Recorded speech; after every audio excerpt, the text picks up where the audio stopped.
2 minutes. I'm checking whether we form a quorum. I see you are here, Kalipi. There's Honorable Hanif Hendricks in our midst as well. Welcome, Honorable Hendricks. Guys, you are here. Thank you for the nice welcome, Honorable Chair. It's very cold in Cape Town. I suspected so. Honorable Minister, welcome. The Minister is here as well. I see. I'm running short of members. I won't have a quorum. Honorable Joe. Honorable Diambapela, I can see you are here. That's far. I'm still running. Oh, Honorable Lutuli, you are here. Hi, Chair. Oh, now you made me have my quorum. I was waiting for you to log in. Welcome. No, I logged in earlier, Chair, at 5:30. Honorable Adebe, you are here as well. Welcome. Yes, you were making me getting worried about my quorum. I'm glad now we have the quorum. Just to confirm the presence of members, Honorable Pritikaba, you are here. Yes, ma'am. Honorable Ngozi Lutuli is here. Honorable Kalipi, Honorable Kaiser, Honorable Opperman, Honorable Adebe, and Honorable Chou, including Honorable Hanif Hendricks was part of us as well. So we do form a quorum. The meeting can start. Let me take this opportunity to also acknowledge the presence of Minister Nkosazana Zuma and Deputy Minister Tau, including Deputy Minister Wapela. It's always a pleasure to have you in this meeting. And as we've always say, whenever you have time, you do indeed attend the meeting. I want to also welcome the delegation from the city of Nelson Mandela Bay. They are led by, according to the information at my disposal, they are led by the executive mayor, acting executive mayor, Mr. Buyeye.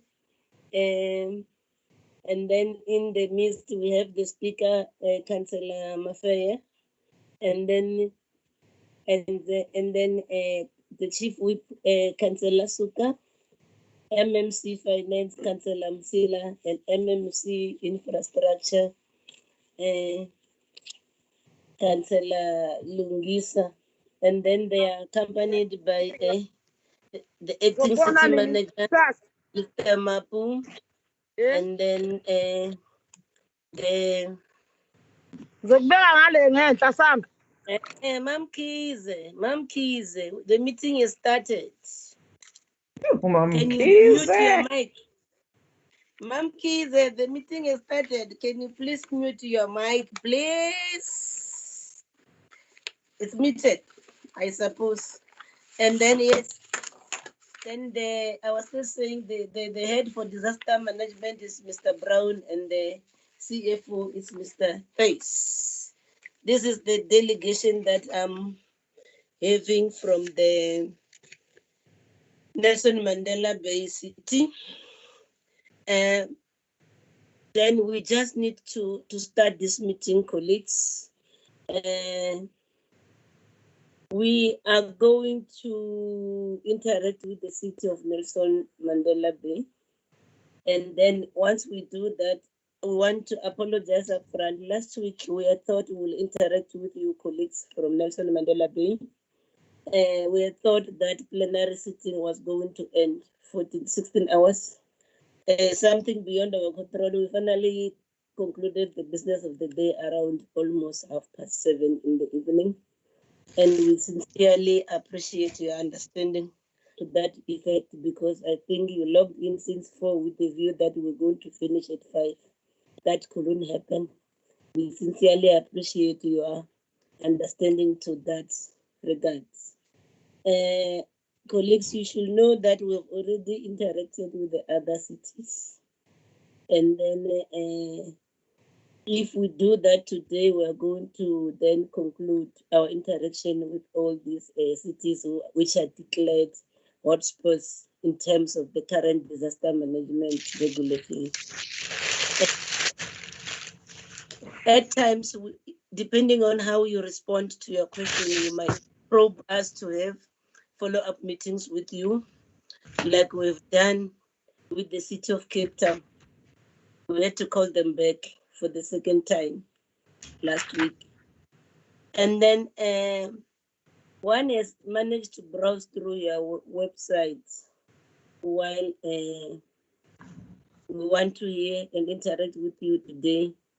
There is an clear indication that municipalities are hard at work in response to the pandemic by virtue of just looking at your website. And then we want to appreciate the good work you are doing in informing the world on the work that you are doing, including your communities in particular. We have picked up something very interesting that we have never seen with other municipalities. There is a Babalito, can you mute your mic, please? Mute your mic. Your papers are disrupting the meeting. Mute. Mute. You haven't muted your mic, Davisita. Thank you. Yes. So I was still saying that we have seen that in your website, colleagues from the Nelson Mandela Bay Metro, that there is a dedicated COVID-19 webpage where one learns of the Metro's establishment of a disaster management advisory forum to coordinate the local responses to the pandemic. I think one will continue to commend you for that, because it's something that I think all the other cities can learn this best practice. As one goes through that web page, one picks up that there is a plenty of educational material relating to the use of masks, social distancing, self-quarantine, contact tracing, and other measures to raise the level of awareness on the pandemic. And then I've also observed the WhatsApp support emergency contacts, the call center, and also the hotline that are clear in the display as one opened that website. Colleagues, I will urge you to go through that website. It's quite informative. And then, like I've said earlier, this is a very commendable, and it's also consistent with the fact that the Metro is leading the COVID-19 hotspot in the province. The way you responded is much commendable and appreciated. And then the other thing then, which is not good, I think it is very dismaying to note incidents of stigmatization against people and families who have tested positive for COVID-19. I think then if we don't do something about it as the leadership in the Metro, it's bound to hinder the municipality's contact tracing efforts, as the people will become reluctant to submit themselves for fear of stigmatization. So we would like to encourage you as the municipal leadership to continue to intensify your public education and awareness campaigns in this regard.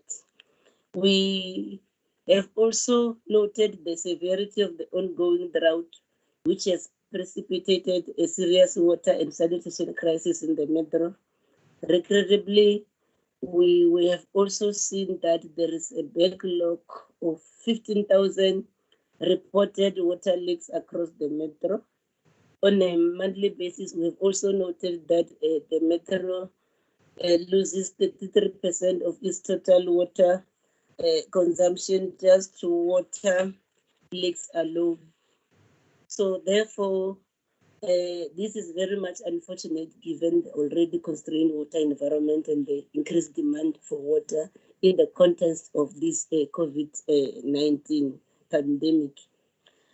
And the other thing that we've seen as a concern is with regard to the leadership challenges in the municipality arising from the vacancy of the position of the executive mayor. And then we also see that you have an acting MM. Maybe it's for the time being, maybe it's when you address us, then if that position has been vacant, for how long has it been vacant and then we have also noted that the minister has sent a correspondence to the municipality urging yourself to resolve this issue as a matter of urgency.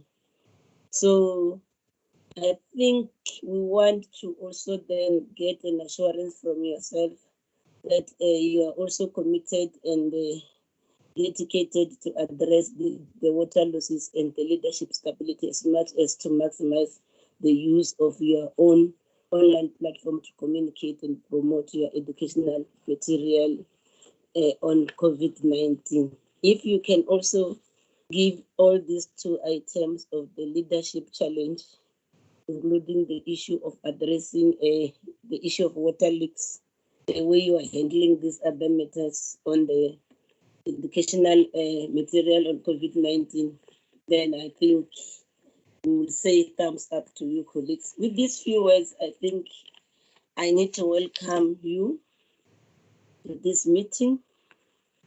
At least then, because the meeting was postponed last week, it gave the members an ample opportunity to go through this presentation. I think I will give you Executive Mayor, Acting Executive Mayor, Councillor Buyeye, a maximum of 15 minutes to highlight the key issues that you want the colleagues to know, and then otherwise the colleagues will have ample time to interact with you. At the end, should the minister and the DMs be available, I will also give them time to make an input post the interaction by the colleagues. Over to you, Executive Mayor.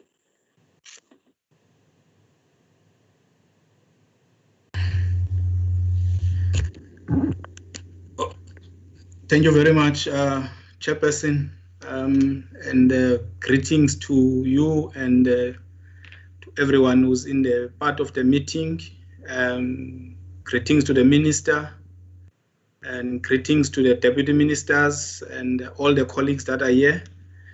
We want to say thank you very much for affording us this opportunity to come and present to you and your committee about our response as a city to the COVID-19 challenges. And we had hoped that the meeting was supposed to sit a few weeks ago, and we could not sit, and we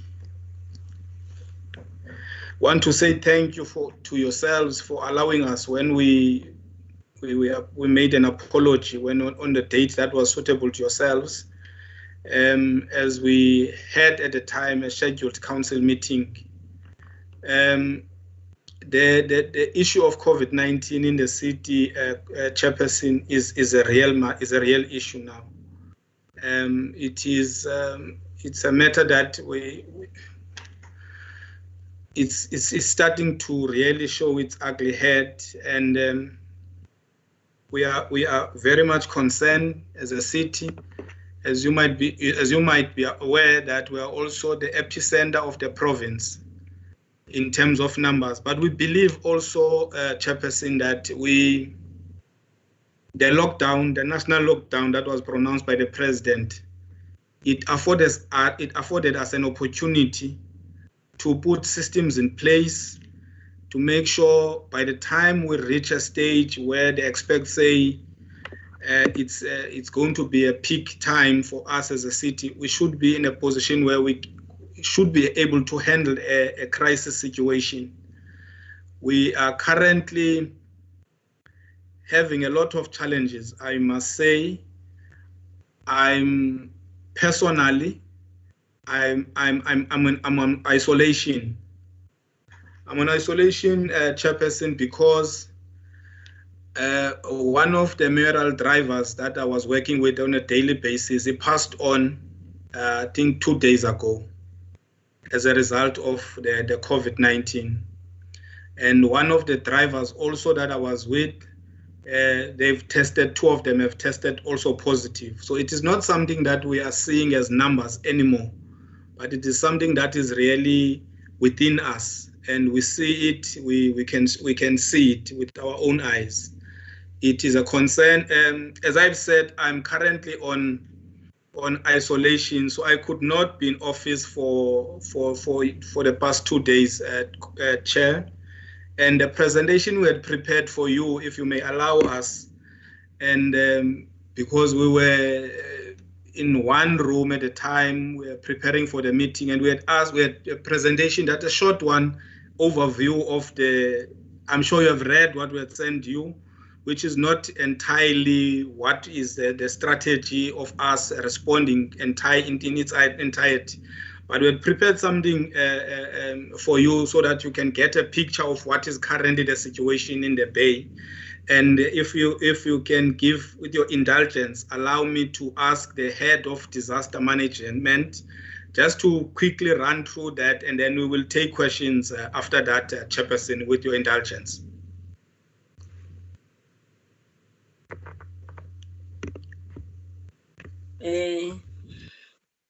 We just want to pray for you, for God to give you strength.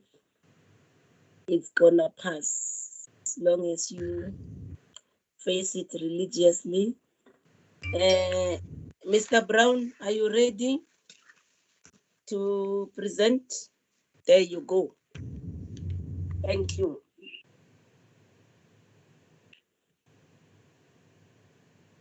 Proceed. Mr. Brown?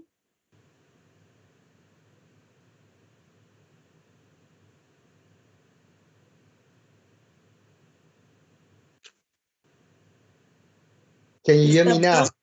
Yes. I'm on now, I think. Sure. Thank you. Okay. Thank you. I'm going to move fairly quickly through some of it because I understand that everybody has seen the presentation. I say once again, good evening, everybody. The outline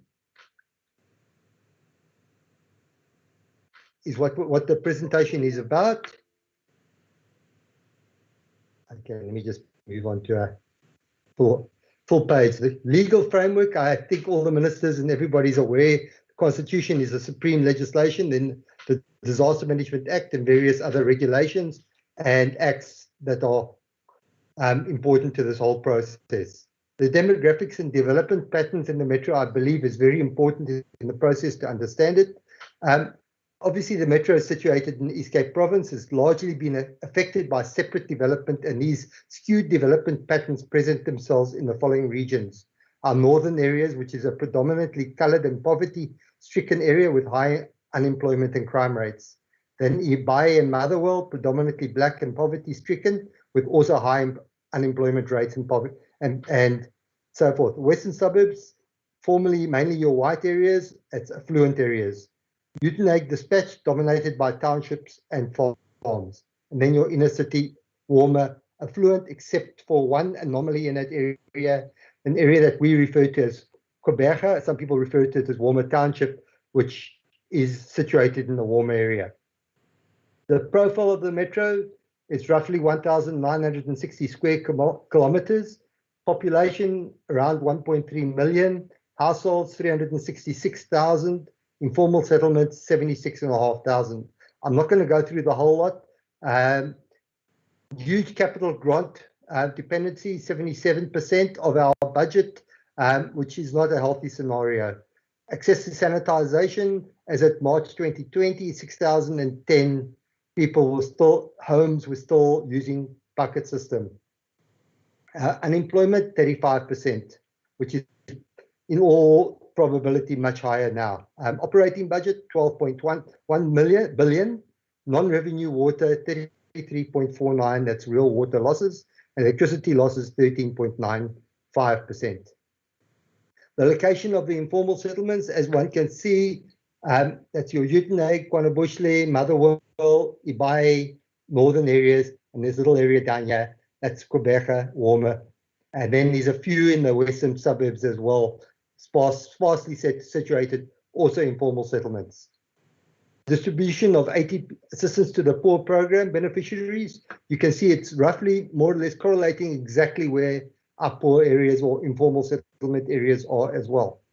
The COVID-19 pandemic, you will see all three maps actually refer to the same scenario, where you'll see our main spread is basically being in the poorer areas of the metro.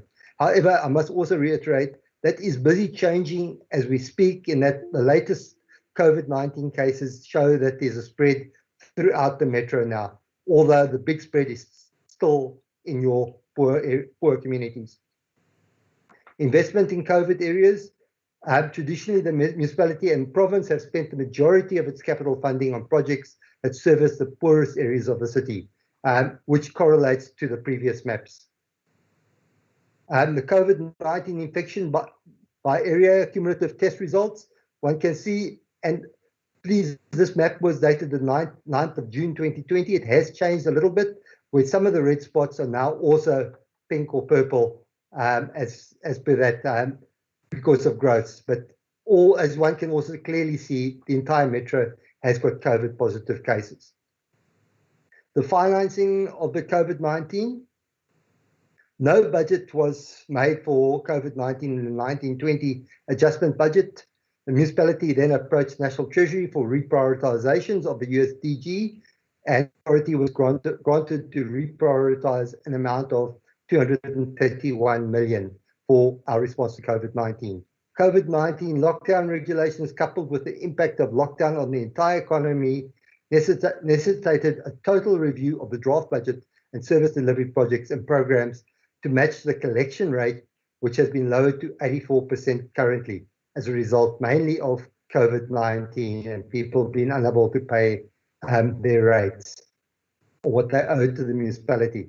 The financing COVID-19 major budget reduction areas, reduction of grants to the municipality entity MBDA for the period of by 12 million, 13 million and 14 million respectively, freezing of approximately 80% of all budgeted vacancies, reduction of all new capital projects funded from the fuel levy for the period by 67.4 million, 117.4 million, and 165.4 million respectively. Financing COVID-19, major budget reductions continued. Reduction of the contribution funded from property rates to operationalize the IPTS bus system due to affordability, reducing travelling and accommodation budget resulting from COVID-19 pandemic, use of other modes for meeting, visualize, Zoom, Microsoft Teams, etc., and reducing the budget for international travel to zero. By the way, nobody wants to travel overseas at the moment. Financing COVID-19, major budget reductions flowing from the above, the following processes will unfold. The draft budget, which was presented to a council meeting on 5 June 2020, will be presented to council on 15 June 2020 for noting. This was duly done. COVID-19 adjustment budget will be tabled to council on 15 June 2020 for adoption. Draft budget will be submitted to National Treasury and Department of Local Government for perusal before being presented to council for final adoption. COVID-19 expenditure report will be submitted to National Treasury and Council as prescribed. Payment relief program to assist local residents and businesses experiencing financial hardship will be presented to Council on the 15th of June. 2021 to 2022-2023 budget and IDP will be presented to Council for adoption by 30 June. Our structure, which basically formulates all the other structures. Our disaster jock sits once a week, every Tuesday, with a full briefing of various role players from all sectors, from South African Police Service, the military, traffic, fire, our security, Human Settlements, Department of Education, Department of Home Affairs, Department of Labour, Tourism, IPTS, Transport, and various other, and SASA, as well as in turn also social relief. The Disaster Centre also looks at another aspect. As one is very well aware, we've got the COVID-19 task team, but the Metro is also a drought-stricken area and is under a drought declaration. A national drought was redeclared in this regard, and that's basically what the structure looks like in terms of these various efforts to control both sectors. Based on the attached plan that was submitted to National Treasury for reprioritisation of the USDG, the following progress has been made. 500 chemical toilets and water standpipes have been provided, giving access to water and sanitation to households. Service providers have been appointed and is busy with installation of precast toilets to 2,000 households across the Metro. 40 temporary shelters have been provided to the vulnerable elderly community members, with corresponding appointment of home helpers through EPWP program. The rollout is 1,500. 15 water tankers have been provided to fill 108 JoJo tanks provided by the Department of Water and Sanitation. The intervention report, and this is what we've taken from Public Health, because Department of Health are an integral part of our operations centre, and we have a very close working relationship with them. This is one of the strategies, targeted areas. This is just an example of a cluster that we've used various people, with the ward councillor being the commander of that cluster. And those are the role players: ward councillors, street committees, clinic committees, NGOs, MPOs, SAPs, and various other role players, as we can see there. Also interesting to mention that we are also being assisted by the Cuban doctors as well. The integrated district development Metropolitan approach, the family physician, team leader, organizer team, that's the categories. And then on the stakeholders, you've got your ward councillor, your street committees, and all the other committees that all lend support to that process. The approach: fully deployed team full-time in the cluster. Clusters can be a number of wards. Metropolitan approach, where all stakeholders form part of the team. Core health team with named leaders in all categories. Municipality resources such as EPWP and environmental health practitioners. Municipality also assists with alternate housing as part of the improved spatial redistribution to improve quarantine and social distancing. Local councils to be the lead in community communication and engagement. This will also ease of entry, community buy-in, and also try and work towards the issue of destigmatization, which is an ongoing issue, but we are working very hard to deal with that matter. Continued team goes into the cluster area and coves it, ensuring that everyone in the cluster has been screened. Team is resident and does follow-ups and engages through local councillors on new entries. The South African Police Service is part of the team to ensure compliance with lockdown protocols and assist in situations of resistance, especially for isolation, quarantine, and social distancing, example in malls. These are the recoveries. As we are increasing the infections, obviously we are also going through a recovery process as well, where people are recovering. Cases in Zwede, again, just an example where you'll see Zwede is interspersed with current cases and recovery cases. The PPE status: in the beginning of COVID, our hospitals, the Department of Health, really struggled with PPEs. I'm pleased to say there's been a significant improvement, and in most areas, there's roughly a 6-week stock in hand, except for areas such as your disposable gowns and hand sanitizers and hand soap. And we are working on that with providing Department of Health with additional resources as well in this regard. Deployment of security personnel and resources into the response plan. As you can see, there's been quite a large deployment from various sectors. Total manpower per day, per shift is 1,321 and 371 vehicles per shift. The water crisis, I think it's important that we also just quickly go through this process. NMBM, as we've already said, was declared a disaster area. The COVID-19 pandemic has added a burden to the already water-trapped municipality. Interesting to note that even though business was effectively shut down in the beginning of COVID, our water consumption did not reduce over that period because of people at home and the encouragement of people to wash their hands and use water as a process. So the water consumption did not actually decrease whilst the factories were closed. Our dam storage level, as you can see, is incredibly low. The Koga Dam the current one is actually now less than 10%, Churchill 63%, Mpofu 16%, Krundal 34%, total average 20.7. Don't be misled by the high percentage in Churchill, it is not a big dam. Drought interventions, reduction of water, leak repairs, reducing water wastage by fixing leaks is one of the most effective ways of saving this. Using emergency contractors to carry out emergency repairs, installation of flow restrictors, discs, and electronic restrictions, water conservation campaign, it's an ongoing campaign. It's in the media on a daily basis, encouraging communities to reduce their water consumption. Pressure management, flow limiting, and restriction. These are all the different strategies from the next 3 to 6 months, which we view as critical in the city.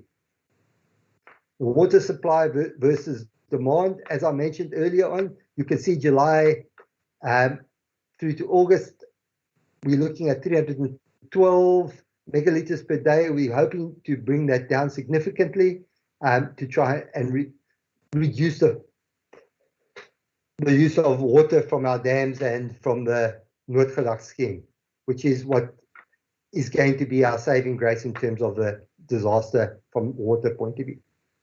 The revenue collection trends, as already mentioned, it's not been great. The collection rate is not calculated per service, but rather based on a basket of services. Thus, billing is based on a basket of services, and debtors are not allowed to choose which service they are paying. Payments are allocated to first clear interest and then oldest debt outstanding. Remainder of payment is allocated to service in a predetermined order. Collection rate is thus not calculated per service, but rather based on a basket of services. As you can see in August, and I'm not going to go through everyone there, August was collection rate was 96.9%. September, October was a reduction, went down to all the way down to 83. November there was an improvement. December it dropped again. January it dropped. February it was a slight increase. March was a fairly decent increase, and then came COVID, and there's a marked reduction in terms of collection. Rates and services, average monthly collection, August to March, 731 million. April to May, 507 million. Average under collection, 224 million per month. Projected under collection remains at 672 million, a significant under collection. Average under collection for next financial year, we're basing it on what the current is, and we're talking about almost 2.7 billion rand.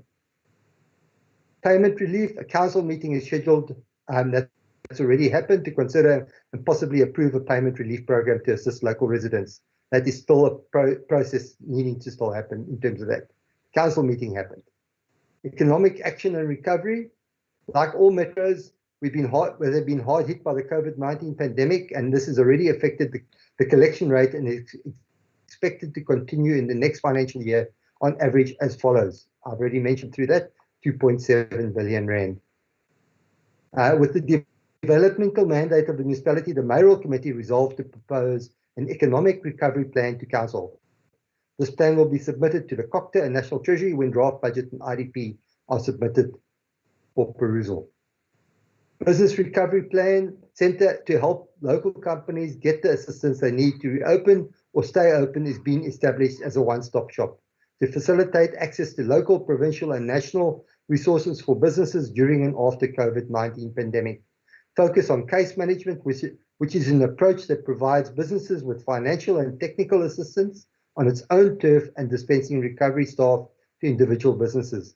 Carries out COVID-19 business recovery functions through a centralized location. The Metro will work with organizations such as Community Futures and other national agencies to develop loan programs. Must partner with the private sector to ensure an appropriate response and speedy recovery. We cannot do this alone.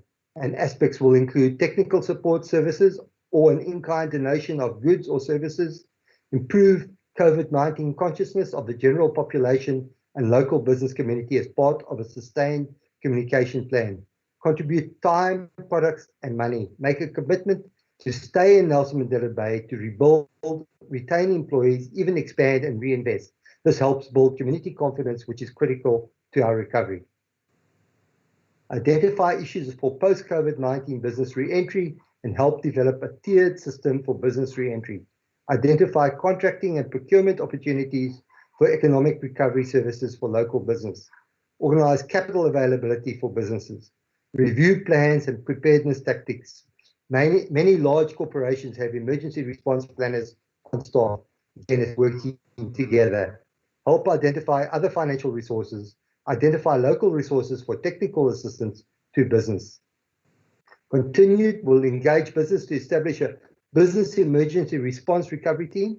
Identify the roles and responsibilities for the economic development organizations, other business, trade, and professional organizations, individual business owners and operators, and non-profit organizations that support economic resilience.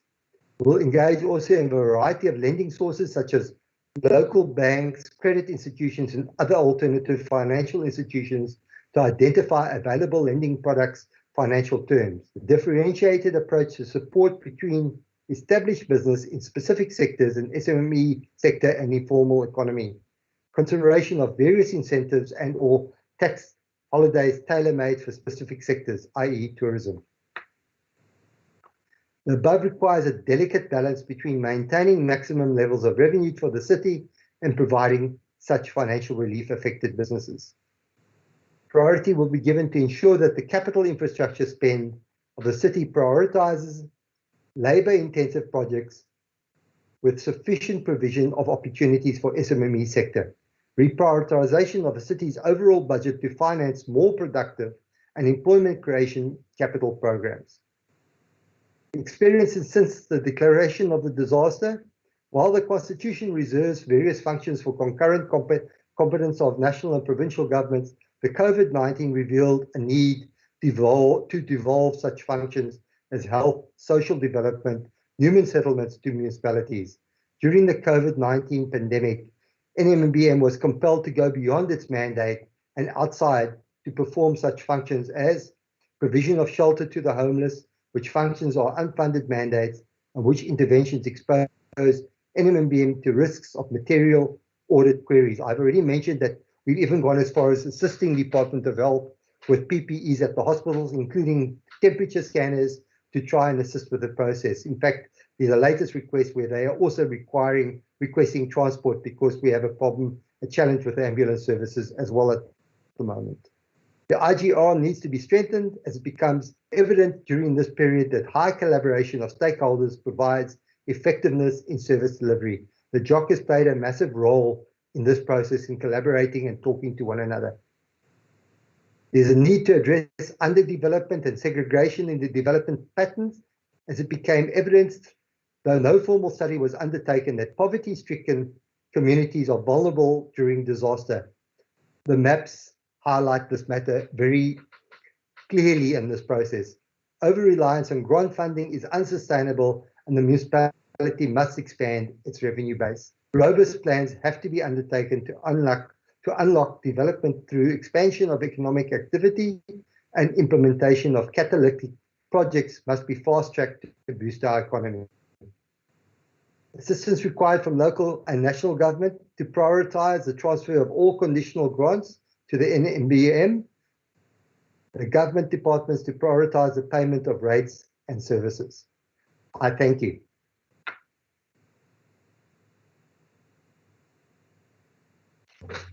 Thank you so much, Mr. Brown. I realize you have tried to move with this necessary speed as requested. Yes.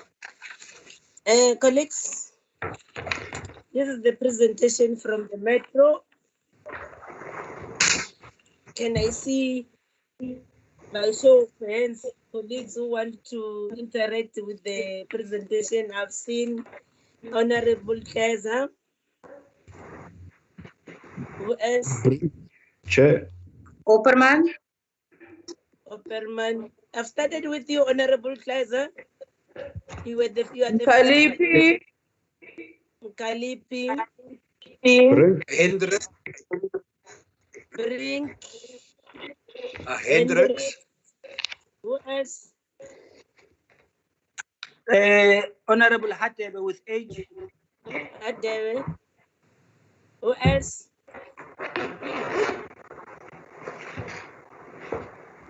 Is that all? Okay. Can I hand over to Honorable Ezra?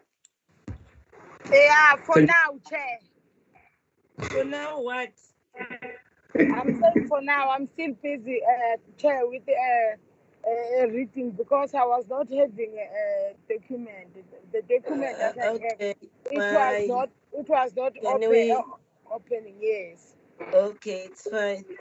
Proceed, Honorable Ezra. Thank you very much. Also, Chairperson. What? So, I call you colleagues, you don't raise hands, it's fine, I've noted you. Okay. Proceed, Honorable Teza. Thank you very much, Chair. Thank you very much for the presentation from Nelson Mandela Bay. Chair, kusekhaya pha obukhulu becala abantu abahlala eNgqushwa nabakhulele eNgqushwa banomakazi pha abaphangela esibhedlele abahlala pha abanezindlu pha. Ngabo oko ndizabe ndithetha nabantu basekhaya xa ndithetha ngendawo yase-PE. Now, Chairperson, I would want to know I have a few questions to the municipality. Chairperson, there is a section in the Municipal Finance Management Act 56 of 2003, which says that which talks about defrayment of unforeseeable and unavoidable expenditure authorized in terms of section 29, right? Take 29(1), subsection 1. I want to ask the city or the metro, what unforeseeable and unavoidable expenditure has been made by the municipality during the COVID-19 period? What reason have this expenditure been made for? How much was the expenditure? That's question number one. Question number two relates to the fact that there are people like Nongeba Faye who still wishes it was business as usual. And in terms of the city's awareness campaign for COVID-19, these people are making an income on a daily basis. So what measures are put in place by the city to actually cushion these members, these residents, as they are not receiving income to survive? And another issue that I want to raise pertains to as I welcome the recovering of the people there and water conservation campaigns, but I would want to know, because in some of when you say that you have 2,000 across the metro, 2,000 tankers across the metro, it looks like when you do it in whole, it looks like everyone is covered. But in terms of the details, for instance, if you go to Asinavalo, informal settlement, you will find out there are no water tanks, there is zero. And because you have said you have 2,000, it looks like you have done something. And there's 8 toilets, remember that, out of 600 population. So in that, I would want to ask, and there's no consideration in terms of, there's no a sign of the PPEs and sanitization and masks for the unemployed who reside in those areas, particularly the areas that I'm referring to, the informal settlements, Chairperson. So I want to know, how do they arrive at the calculations in terms of the availability of those water tanks against vis-a-vis the population number? Because I will tell you what, in some areas like Nelson Mandela, for an example, and in Khayelitsha, there are 5 JoJo tanks there, and then there's 2 taps, and then, or in earnest, there is not even a special allocation for the disabled there, and you find that the population is plus minus 1,000. You know, I'm not even talking about the electricity that is very, very slow.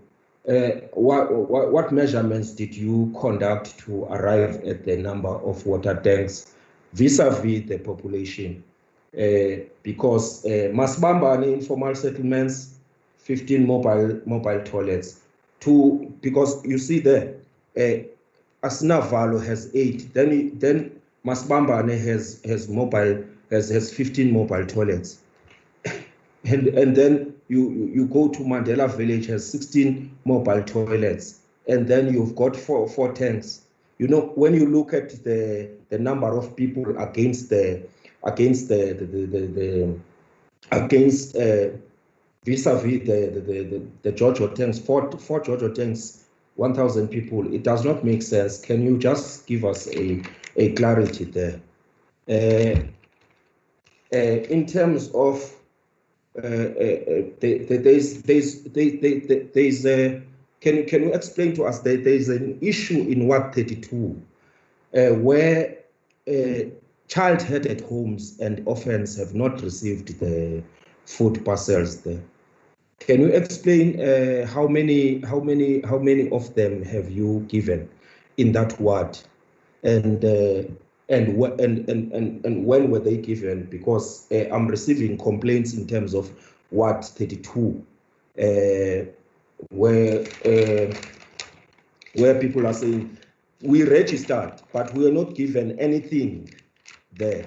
So I'm not getting a sense of what it is that you have done in Ward 32 in terms of food parcels there. Chairperson, I've got a lot of questions there. So I will give to other members to continue so that I don't eat on time. And lastly, Chairperson, lastly, before I come back the other time, in NU30, there's relocation process there. That is that is underground there.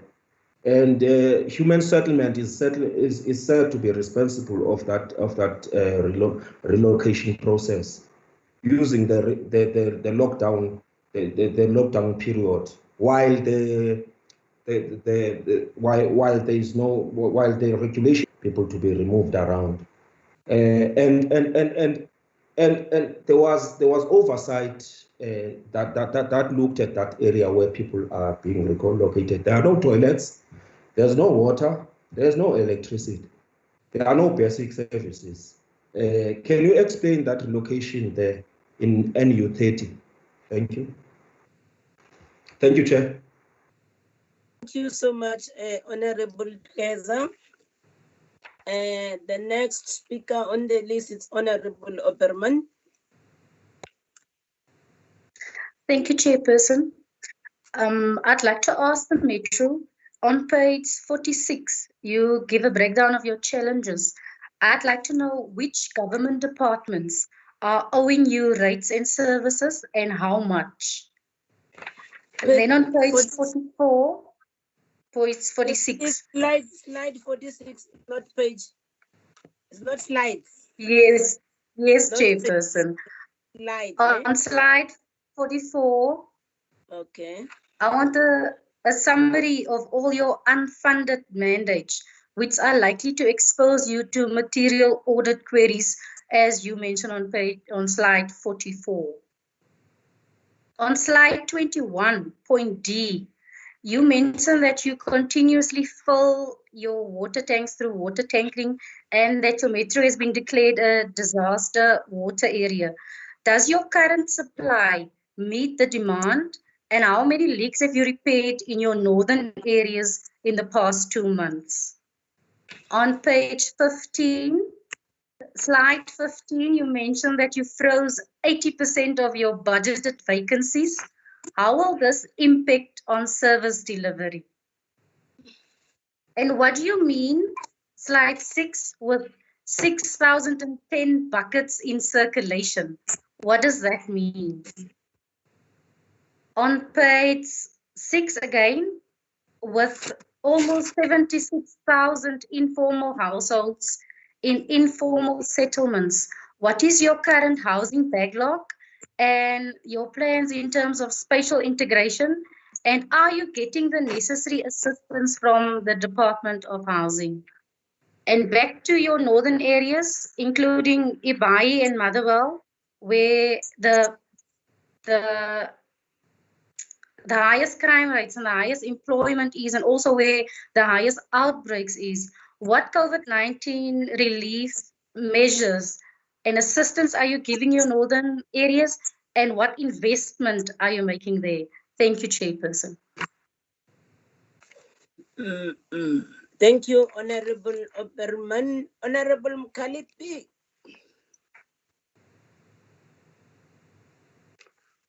Mkalipi. Thank you very much, Chairperson. Can I also turn my camera off because of the network? It's okay. Thank you, Chair. Chair, thanks for the presentation from the Metro of Nelson Mandela. I just want to start to understand on what you commented on when we started the meeting in regards to the political situation. We know that since the mayor, who was the mayor before, there were some changes. So there is no smooth of running of the council. I think one of these days, the council met.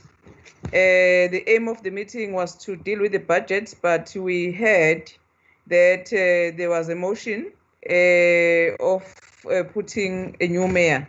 So we want to understand, as COCTA, as this committee, how does that Metro, how does it affect the council, the running of the council? Because automatically it will also affect the people on the ground. That is my first question. On your slides, on your presentation, you talk about 231 million that you ask from the National Treasurer to reprioritize in terms of COVID. I know that you said in your presentation that you have used this amount to address issues like the one that was raised by Honorable Ceza, such as attending to the water crisis, as Nelson Mandela Bay is declared as a water disaster area. But now I agree with Honorable Ceza that you don't give us details. We want to get a detail of how do you spend that money, that 231 million, because when you just give us a round of something like 500 chemicals of toilets, but you don't tell us that 500 chemical toilets and water standpipes have been provided for how many communities. For instance, you must paint a picture whereby we are going to get a clear picture as a committee to say that we have so many informal settlements in Nelson Mandela Bay. And out of this informal settlement, we are dividing this 500 chemical toilets per informal settlement. And this informal settlement is got how many people, in order for us to get a clear picture how our people are benefiting from this amount that you are talking about. So you just tell us that you have 40 temporal shelters have been provided. Shelters for how many people? You don't tell us. 15 water tankers have been provided for how many people? It does not help us to understand how do you address the issue of COVID in Nelson Mandela. That's one. The second issue, Chair, I just want to get from the council leadership, because we know that many people will lose their job during COVID-19. So what are the intervention strategies from the municipality to make sure that those people who have lost their income are not going to find themselves in huge debts? So is the council having that intervention strategy? We know that the issue of unemployment is too high in this country. For sure, Nelson Mandela is also affected. So surely they are going to be affected. It does not mean that abantu base Nelson Mandela they are employed. So now we need to know how do you intervene on such situation. Apart from that, Chairperson, what I would like to know in general about the Nelson Mandela is that we know that there is an outcry when it comes to the issue of the houses. So the information that I've got, Chairperson, is that this issue of houses is the function of the province now, and as well as the national government. Is no longer an issue that was the issue before 2015. So it is only saying to people of Nelson Mandela, no, we are not responsible for building any houses because it's not our mandate as the municipality. So therefore, how do you address the issue of houses? Because I'm sure it's going to affect the council big time. You know, the majority of the people, they will look at the municipality, they will look at the councillors. They voted for the councillors. If a person, an ordinary person, does not have an RDP house, it's not normal for an ordinary citizen to go to the provincial department to say, I'm looking for an RDP house. So what are you doing as Nelson Mandela to say to national and provincial government, please bring back that aspect so we can also be part and parcel of building houses in the Nelson Mandela. Secondly, I also want to concur with you, Chairperson, when the acting mayor was telling the COCTA committee to say that he's in isolation. We wish you a speedy recovery with all those people that were in contact with you, whether it's your staff members or anyone, acting mayor. So therefore, Nelson Mandela is also an epicenter. So therefore, also please share with us, how do you make sure that the issue of capacity at local clinics, because I know it's not your functions as well. So we saw the intervention of the national minister in the whole of Eastern Cape. Surely it also affects you as a local municipality, because it also talks to you, it also talks direct to your people. So how do you, I mean, in that aspect, especially on the health side, how do you deal with the situation? Because it might be very difficult. Please just paint a picture for us in order to understand the situation of Nelson Mandela. I thank you, Chairperson. Thank you, Honorable Kalipi. Honorable Brink. Thanks very much, Chair. Let me just say that it's very good to see the Minister as well attending the meeting. It gives us an opportunity to also put a question or two. Thanks for the presentation. Chair, as colleagues have said, your answers about the political and management situation in the city have not been answered. And I want to expand on that because it seems that the municipal manager position in Nelson Mandela Bay has been vacant the municipal manager has been on suspension, it seems, since September 2018, which is a very long time. And you know, if that is not correct, I'm open to correction, but that's what the situation seems to be.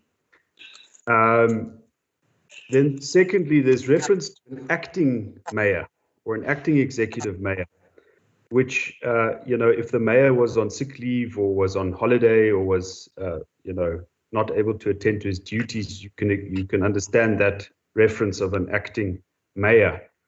But in the context of the mayor having been removed in December, there is no such thing in law as an acting mayor. Either a municipality has a mayor or it doesn't have a mayor. If it doesn't have a mayor, it can also not have a mayoral committee.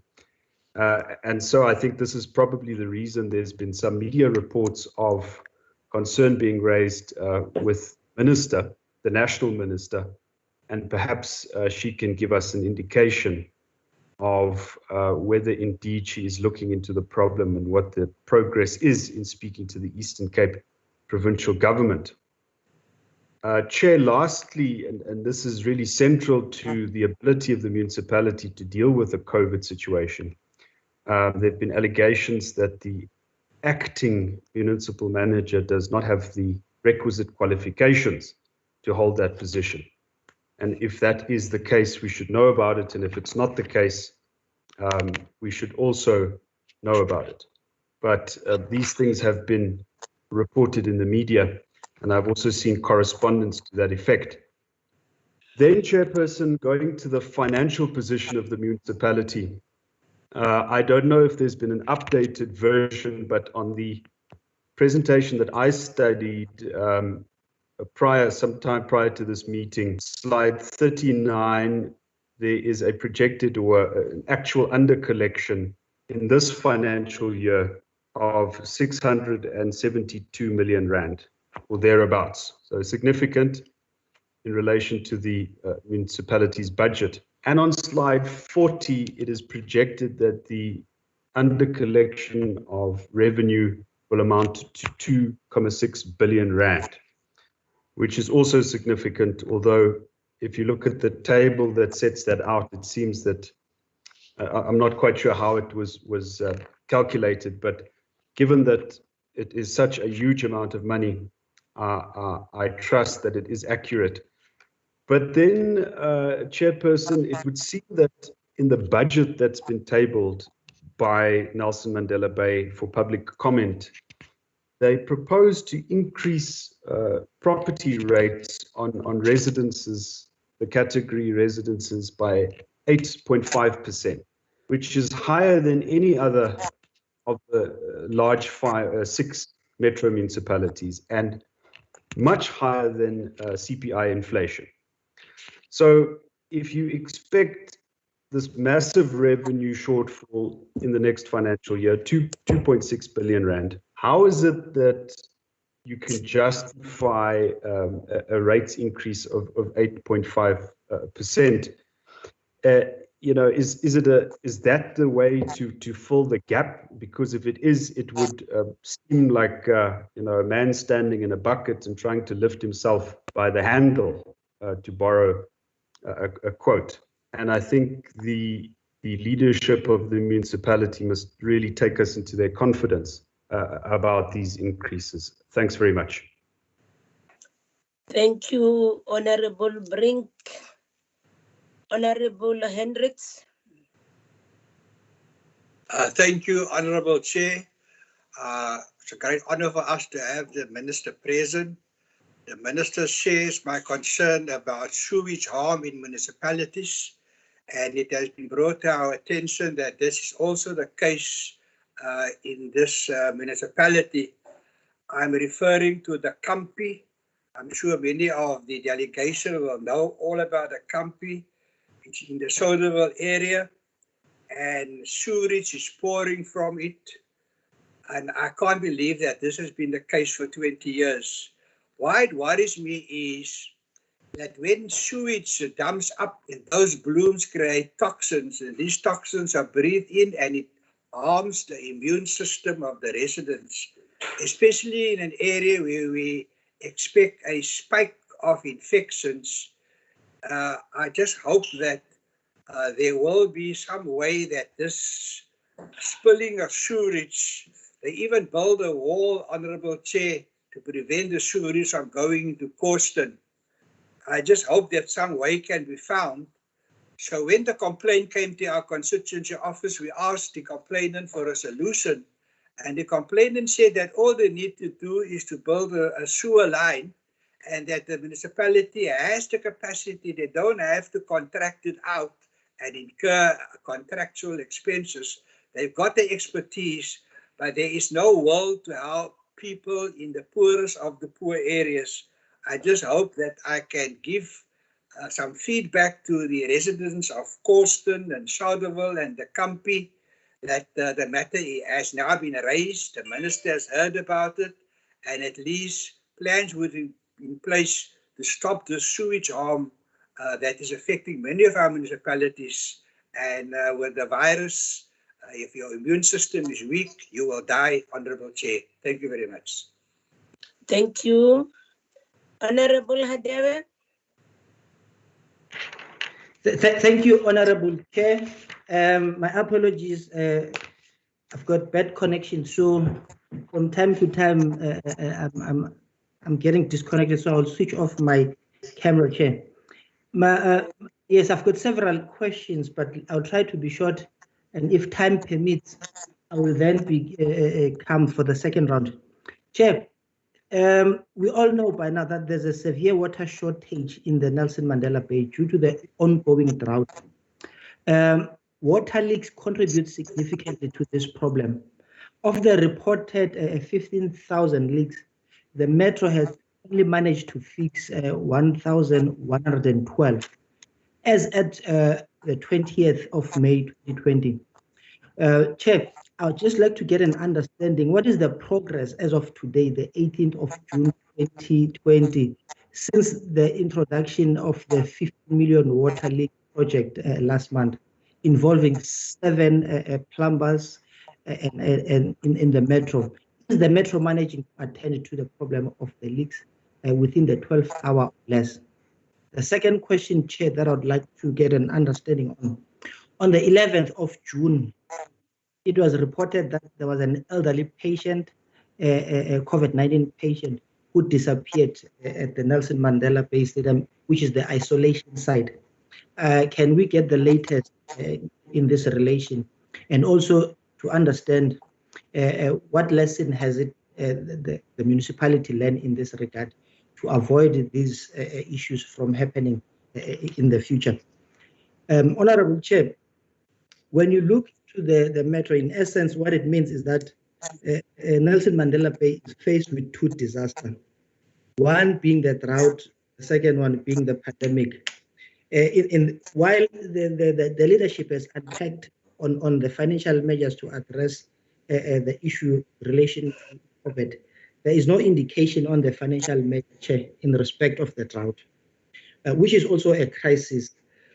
For example, has the Metro approached the National Disaster Management Center for the municipal drought relief grant? And if so, how much has the Metro requested? And whether or not the request has been acceded to. Chair, I would also like to get an understanding in relation to its operation as the municipal council.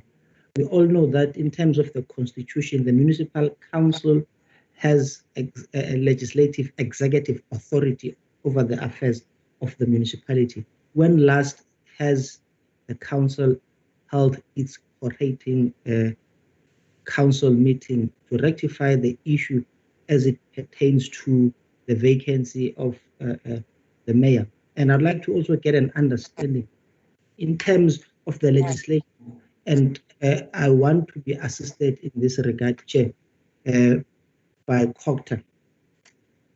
The MAYCO is an advisory committee of the mayor. When the mayor, for some reason, is no longer there, the MAYCO ceases to exist. Therefore, I'd like to get an understanding the status of the mayor committee in this regard, understanding the fact that we have an acting mayor. On the last slide of the presentation, the municipality is making a plea for government department to prioritize payment of rates and services. Now, this means that there are certain departments that owes the municipality and they have unpaid rates and services. We'd like to get an understanding what is the value of the money being owed and which are those departments that are not paying the municipality. The same thing, Chair, on this very same page, there's a plea to prioritize the transfer of all conditional grants 2019-2020 financial year to the Metro. The financial year end, Chair, it's around the corner.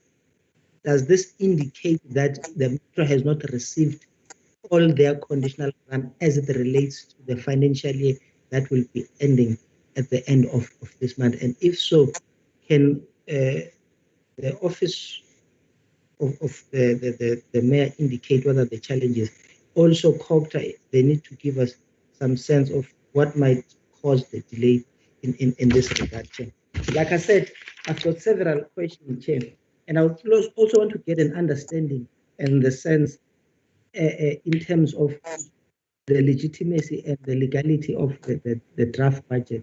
This is the matter that was also raised, if you have seen the news article from the Nelson Mandela Bay Business Chamber, and the letter that was sent by the Honorable Minister to the municipality. If I were to quote one of the paragraph, it says, "We reach out to your esteemed office to impress upon the direness of the situation and its legality, health, socio-economic impact of the Metro Mandela Bay should its council fail to attend to filling of vacancy of the executive mayor and the legitimacy table 2020-21 budget." So I'd like to get an update from the minister in this regard, and also the municipality. How far have they gone to address the matter? Chair, let me pause there now with an understanding that I'll get the second round. Okay. I'm back, Chair, Baba. I'm back. Yes. Okay, Chair. Honorable Joe. Honorable Joe.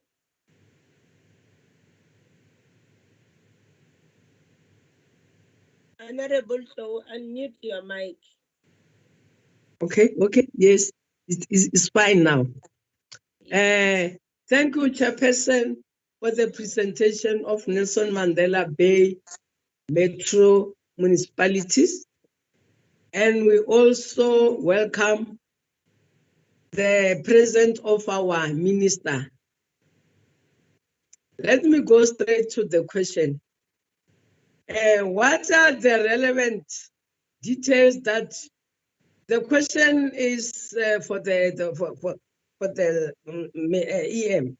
What are the relevant details that your province has introduced a 15 million water leak project and announced that you are planning to achieve a turnaround time for attending to water leakage, and also to have a quick response? Having said that, the people believe that unemployment youth from their wards are being sidelined, while their areas continue to be the epicenter of the coronavirus-19 in Nelson Mandela Bay. Namely, northern area, it is predominantly dominated by colored, with the high rate of unemployment and crime. Ibai and Motherwell, predominantly blacks, poverty-stricken area, high unemployment rate, and also the crime.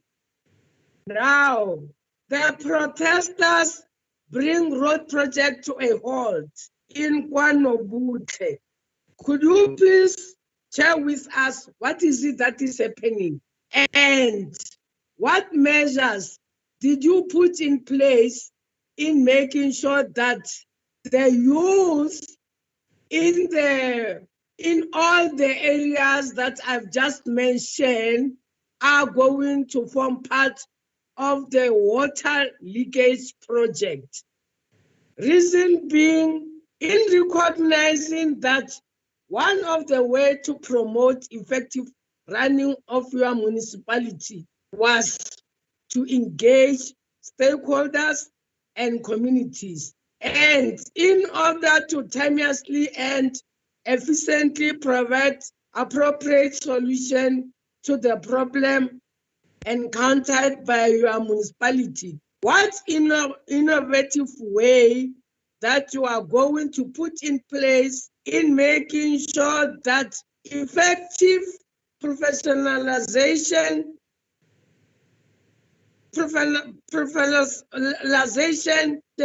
are taking place with good governance support measures? What is your response on this question? And also the issue of hey, I just no, Chairperson, I'll come back again. Smart, Okay, Honorable Mam thank Kize, you. meet your mic, Honorable Joe. Mam Kize. Thank you, Chairperson, and thank you for the presentation from the Metro Nelson Mandela Bay. Chair, my question, I have 4 questions in the Metro, in the acting mayor of the Nelson Mandela Bay.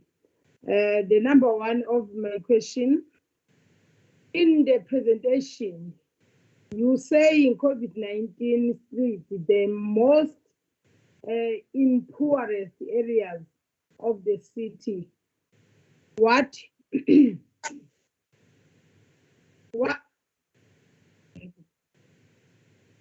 are the measures contributing factor to this? Number 2, what has the city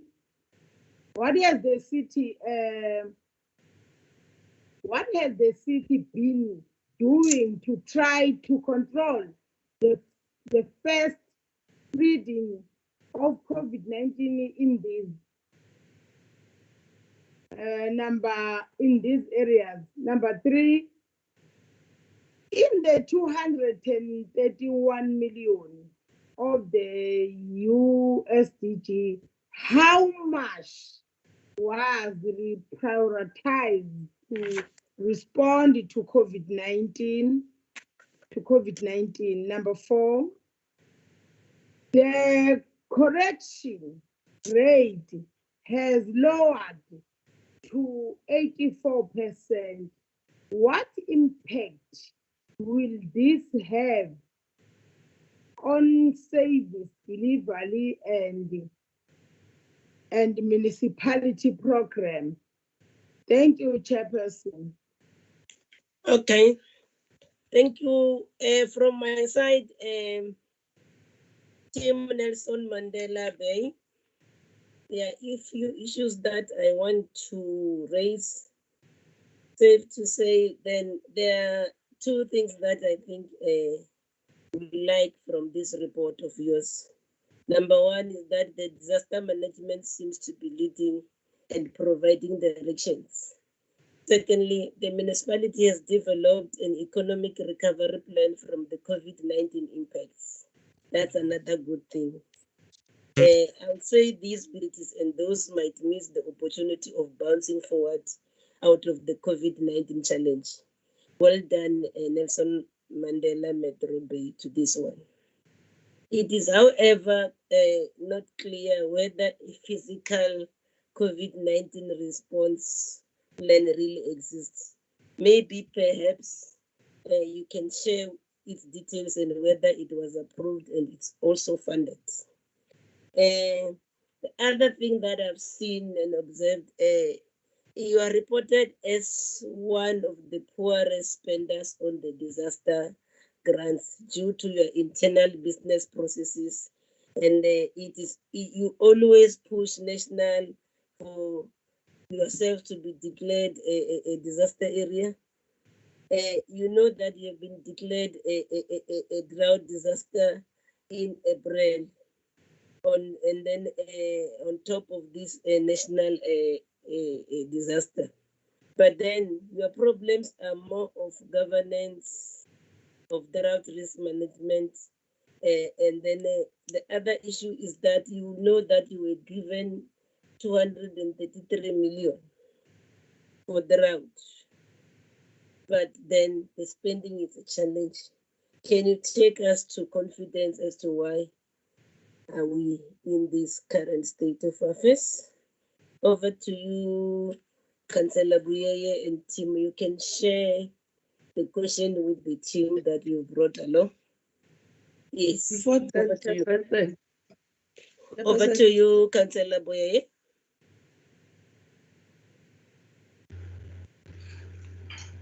No. Can I go, Chairperson? Yes. No, thank you very much, Chairperson. And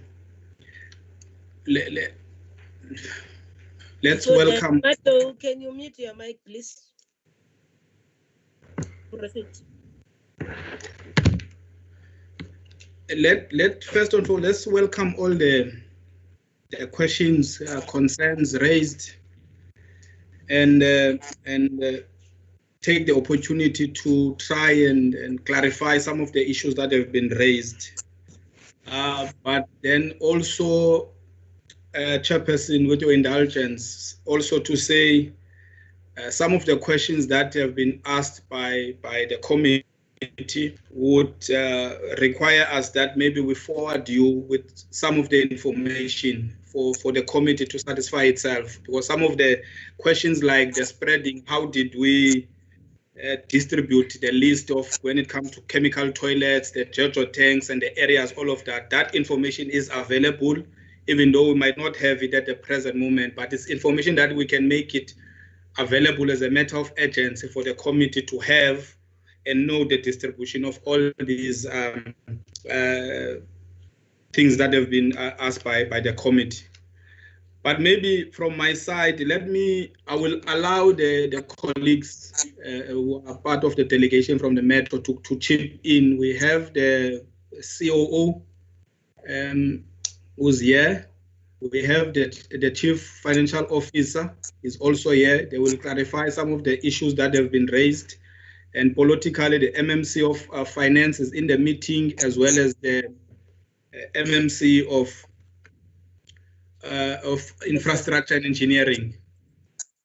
But maybe, if I may answer the question that deals with the issue of the mayor, Chairperson, the fact that is a known factor that we do not have an elected executive mayor since the removal of the then mayor in December the 5th. But what we have is an elected deputy executive mayor, which is why I'm sitting in this meeting in an acting capacity. Section 56(6) of the Municipal Structures Act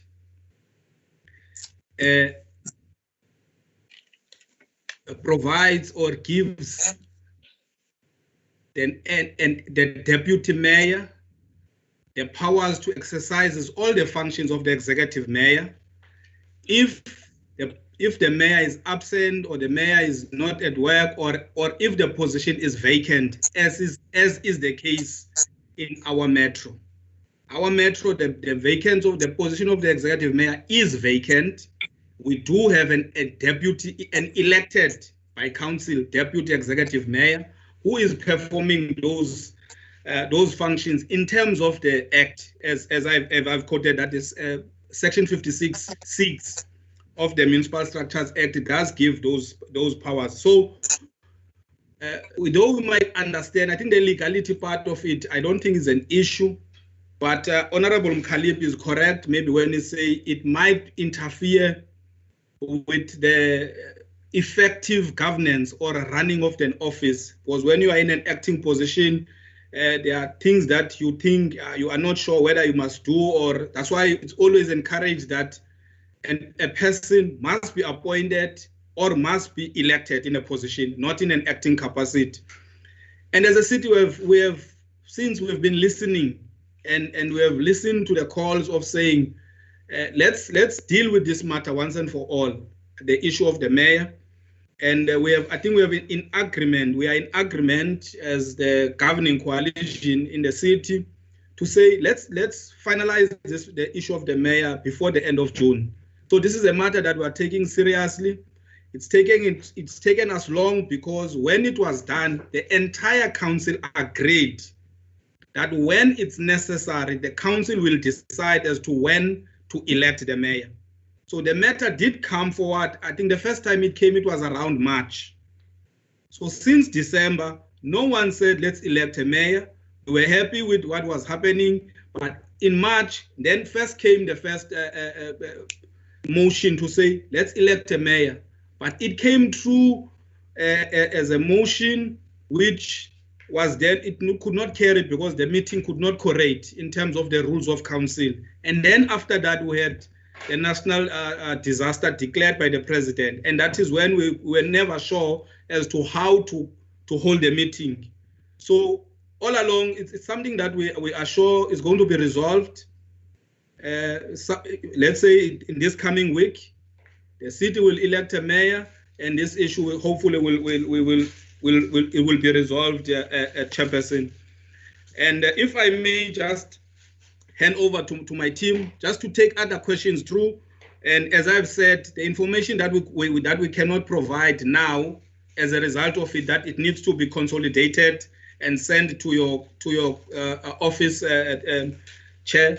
That we will do even if it means tomorrow morning. That is an information that we have, but we might not have it currently as we're sitting in this meeting. Thank you very much, Chairperson. I hand over to my colleagues. Yeah. Who's starting, MMC Lungisa or MMC Mzila? No, thank you very much, Chair. I will come in. Comrade Andile Lungisa. Can you hear me, Chair?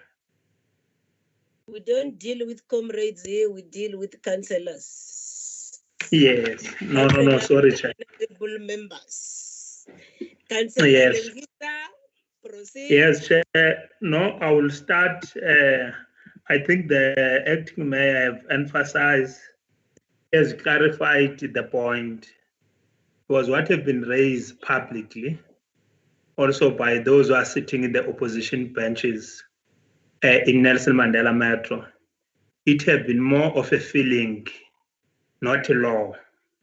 Towards the Municipal Structures Act, Chapter 4, as clarified by the mayor, is very clear.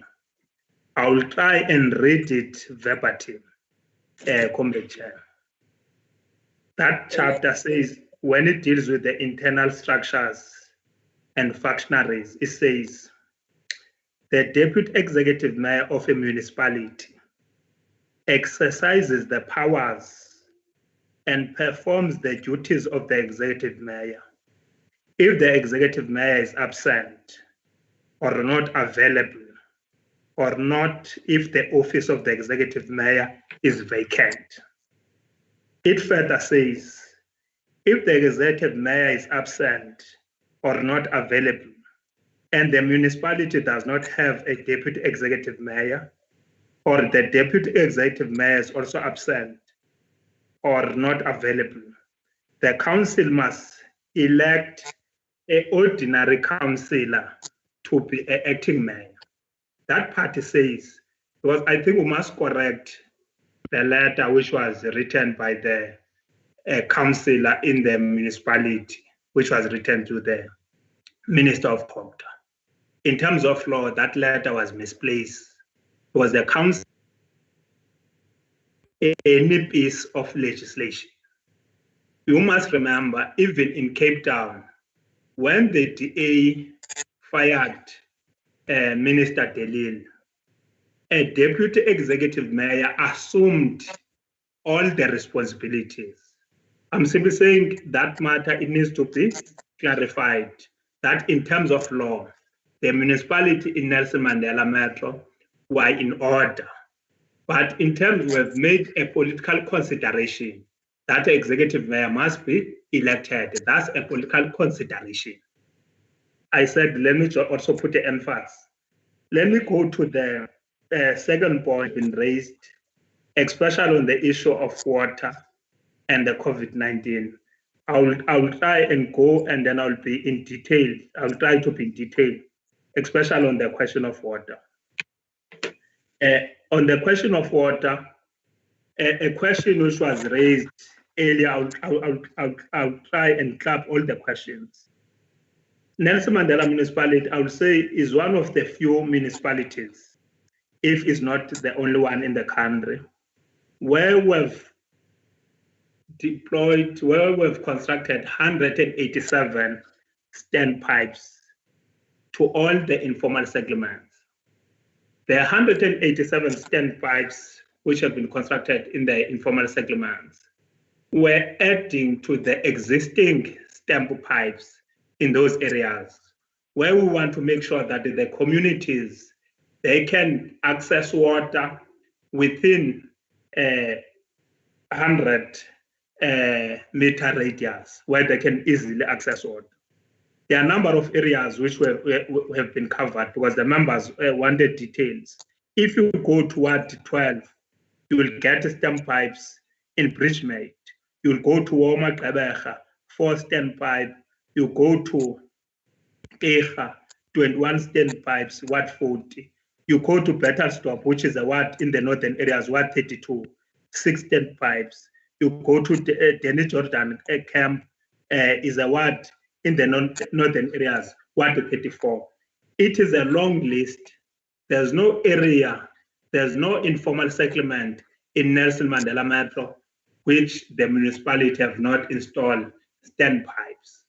Yes, we received a donation of JoJo tanks from the National Department of the Human Settlement, Water and Sanitation. Thank you to the minister.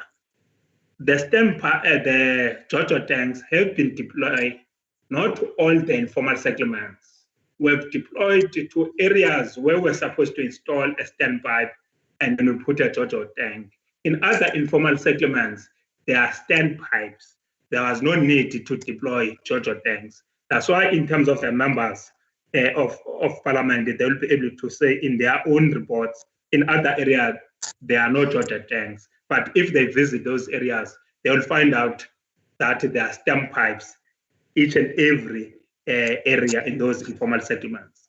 In Nelson Mandela Metro, I think we must put it very clear, we have a number of informal settlements, which were sitting at more than 125 informal settlements in Nelson Mandela Metro, which all those areas have been covered by the municipality in making sure that we address the regulations as outlined by the COVID-19, which we have intervened. The second part on the question of the water leaks, the municipality have appointed 7 companies. Also, the municipality is in the process of insourcing Amabuto, which there are 108. As we are talking now, they are part of the EPWP program.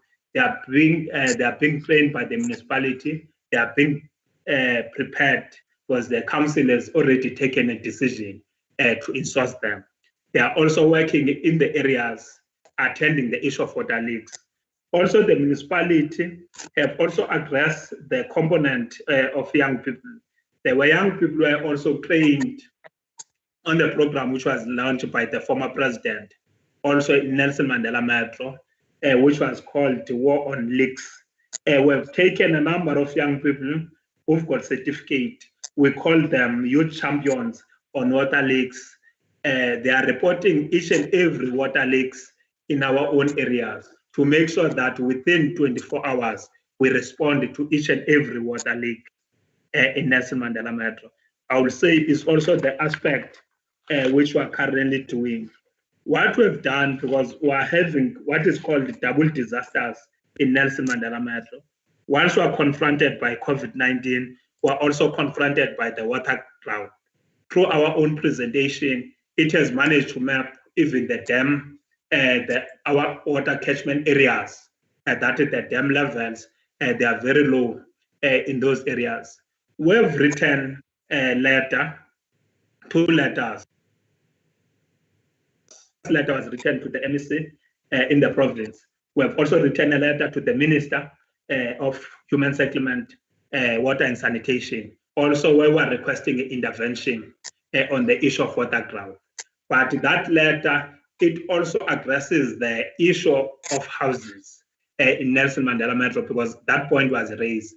It is a historical issue. I think one honorable member has highlighted that matter, that since in 2015, the issue of housing it was a challenge. The national government then intervened in Nelson Mandela Metro by signing what was called a tripartite agreement between national government, provincial government, and the local government. Also, where the HDA was also included as an implementation agent. That agreement came to end last year before the national government elections. What we've been engaging on, our request, even the letter which we have written to the MEC, which later we have also written to the minister. We are requesting the minister, the MEC, also with the local political leadership in Nelson Mandela Metro, able to resolve the issue of houses. Because it will be better if we can be able to share the function, or the whole function can be retained back to the municipality, because there's a history on the issue of houses. When the municipality was the implementation agent, each and every year, municipality used to build close to 5,000 houses. As we speak, since the agreement was signed, we cannot even close to 1,000 houses since 2016, which have been built each and every year. In the last financial year, if there are more than 10 houses which have been built in Nelson Mandela Metro, it will be a big number. That's the challenge. As a political leadership, we're engaging on that matter, where we're saying it must be resolved. The local municipality must be given that function back to be able to perform, to be able to build houses. We'll be engaging with the national leadership and the provincial leadership to make sure that we find one another on the question of houses. Because really, the communities, they engage the local municipality, they question the local municipality. They do not go to the province. They do not go to national. They will see the municipality as a failure. Whilst in terms of laws, that function does not belong to the municipality. A municipality gets appointed, it gets given a status as a developer. It's what we'll be engaging to be able to say, we are requesting the municipality to be able to play a maximum role. Let me go to also to the question of the acting city manager.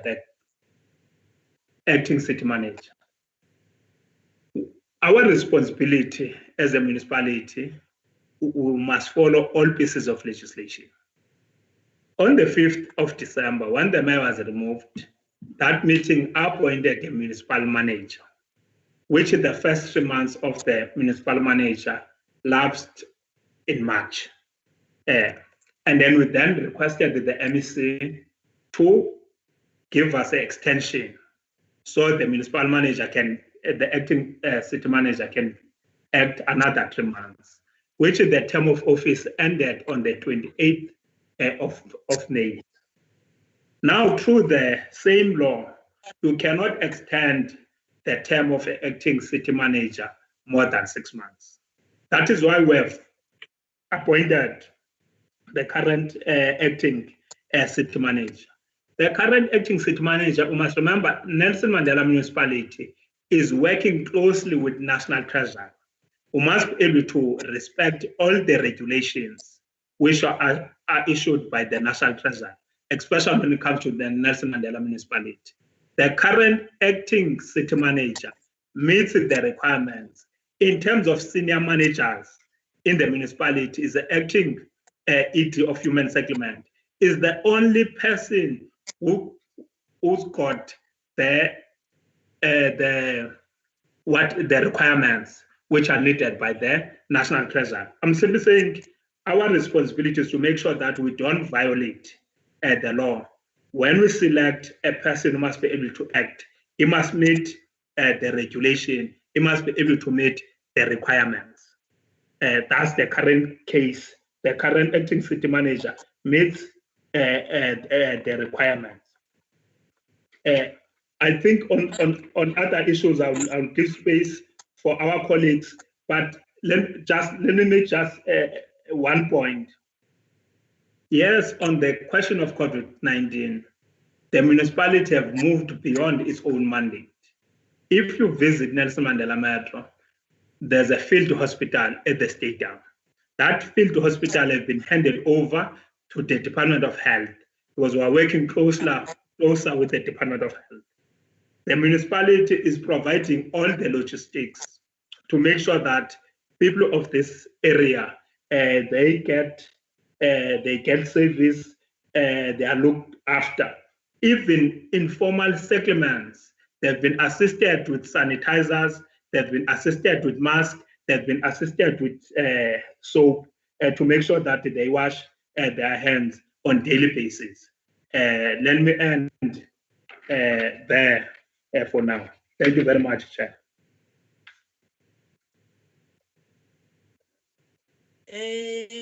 Councillor Sila, anything to add? Councillor Sila? Yes, I want to add. Yes, I want to add. Yes. No, where I will add is on the issue of the housing function. We've been raising and engaging the provincial government to return that function back to the municipality, because we have that function and they are building houses. But in our case, it seems as if it's a problem. Maybe because of it's a blessing in disguise that we have met you as a committee. Maybe you will engage or you will intervene on our behalf on this matter, because we really need that service in this metro. But where I wanted to go to specifically was on the issue of budget and under collection. Yes, our target for this. As you do that also, Councillor Msila, as you do that, also answer the question on high tariff increases. Yes, no, I will go there. I read all those questions. No, I've read all those questions. Yes, no, on high tariffs. And sorry, Chair. Okay. And also on the I'm sorry, Councillor. On the unforeseeable and unavoidable expenditure, please, can you explain on that unavoidable expenditure? What does that mean? Yes, the Municipal Finance Management Act number 56 of 2003, where it says it speaks about to defray the unforeseeable and unavoidable expenditure authorized in terms of section 29(1). What unforeseeable and unavoidable expenditure have you made has by the municipality during COVID-19? What reasons have this expenditure been made for? How much? What's the expenditure? That's the question. Okay. Now I want to venture on tariff increase and so on. On that one, we must understand that the framework or the fiscal framework of the local state is regulated by many bodies. And in this instance, you have got your South African Local Government Bargaining Council, which actually regulate the salary increase of workers in respective municipalities. You've got also Department of Water Affairs that actually regulate on how much the tariffs should increase on the issue of water, same as NERSA, So those tariffs at times, they are not within our control. How they rise or how they decrease, it's not within our own hands. We are controlled by other bodies in relation to that one. But what then becomes important on the property rates, tariffs, for instance, the budget. Let me go to the budget.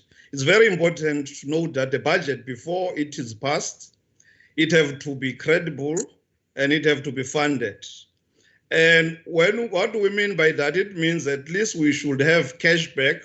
And in our case, we have 3.1 billion. When you take into consideration of your cash inflows and your cash outflow, we have cash back of 3.1 billion.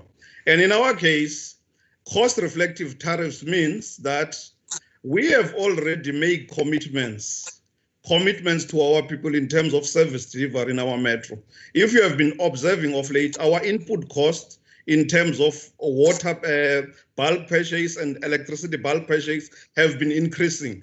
Another matter is that workers within the municipalities are depending on the property tariffs to be financed or to be paid.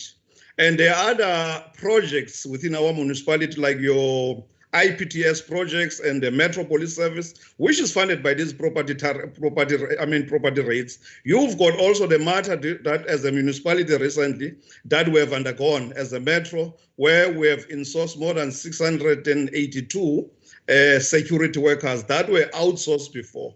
So those tariffs, we have increased them so as to sometimes to catch up with the cost of those inputs that we have to make, so that's an issue with the tariff. So we have to fund our commitments, we have to pay the workers, we have to make sure that we have maintained our infrastructure, we are doing all those things. So property rates does fund some of those projects, and we have already made commitments to our people in as far as that concerns. So tariff increase are cost reflective. They reflect those costs of the essential services in terms of service delivery that we have to fund. So in as far as that concerned, we are very clear that we have tried to balance, and we have made sure that we have tariffs that are cost reflective as National Treasury in terms of its benchmark will require us to do.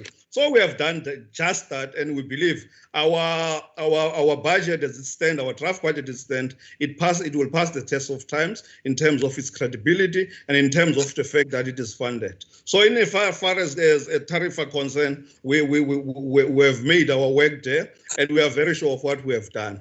On the question of under collection, we do agree that we had a target there. In fact, Section 18, Roman figure 1 of the MFMA, does spell out that your revenue targets must be realistic and must be achievable. Yes, yes. Yes. Follow suit like your executive mayor. Can you put your video on? Yeah. Hello? Your video on. You seem not to have chance. Oh, okay. Can I put my video on? Okay. Yes. Okay. Okay. Now, in terms of revenue collection, as I have said, we have to quote the MFMA there in terms of Section 18, Roman figure 1, where it said that at least targets for revenue collection must be achievable, and they must be realistic. And in our case, due to COVID, the context of COVID, as we were collecting around, we have took a deep dig during the month of April and May, where we were under this disaster management or under COVID, as you can put it. So we have moved from, we have under collected from 94 to 84%. And what does that mean? For every percentage that we are losing on collection, in our case, we are losing 84 million. So overall, we have lost almost 840 million for revenue collection. Hence, we have decided in this financial year, 2020-2021, to come up with new targets that will be achievable and targets that will be realistic, so that we don't have this shortfall in terms of revenue collection. So what we have did, we have set our revenue target to 88% for this coming financial year. Depending on what we do during the adjustment budget, if things improve, we'll see what we do in terms of resetting those targets. So that's what is happening. So that under collection, by the way, have affected our expenditure big time. Because what we have to do, we have to make sure that our revenue that we collect does balance with our expenditure. And if you have a shortfall of 840 million, then you have to make changes. You have to make sure that there are things you cut in the budget so that you remain with essential services that you are going to spend on in the budget. And in this case, we have made sure that there is an entity called MBDA. We are going to take grants there from that entity for the next financial year or the 3 multi-years that are coming. the money of 13 million, 14 million, and 17 million in the third financial year.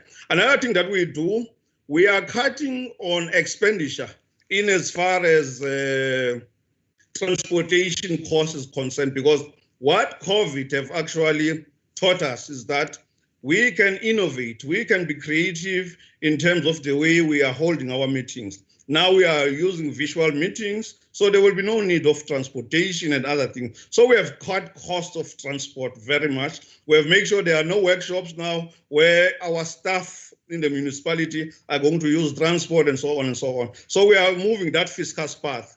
I mean, fiscal prudence, if I can put it that way. Another matter that we have done, we have taught that this, we have international travel from time to time, but in most cases, we don't see value for this international travel. So we have put and reduced our international travel costs for this financial year 2020-2021 to zero budget. That's what we have done. And we have also made sure that issues like IPTS, especially our property rates that we fund with, we are going to make sure that when we find IPTS, we are funding the routes of the IPTS in Clary Park, Utnik, and other places. We are going to make sure that we only spend where we see we are going to have value for the return in our money and so on. So that's what we are going to do. So even there, we have said IPTS must make sure that we cut the cost. We make it a point that at least those routes that are there, we spend much money to them and they are effective, productive, and working for our city. So that's what we have done. So we have tried to balance out this expenditure of 840 million that we have lost because of this shortcoming in terms of our revenue collection. That's another matter that we have done in as far as finances are concerned. I'm not sure whether I'm still on track in terms of answering some of the questions. Another thing which have came very strongly is an issue of the fact that you are in COVID-19, by the way, and people are losing jobs. What then become the posture? What then become the interventions of the municipality in relation to that? We have come up with what is called, it's something that we have passed on this in the last council meeting on Monday, an issue of payment relief.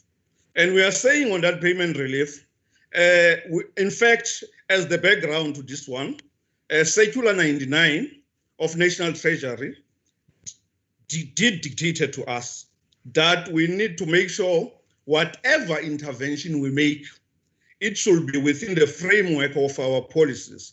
In this case, you have Municipality Property Rate Act, and we've got other things that are within that Municipal Property Rate Act. But what we have to, in a nutshell there, we have said, okay, if during the COVID, people were not paying, we have seen that, we have seen those trends during the lockdown.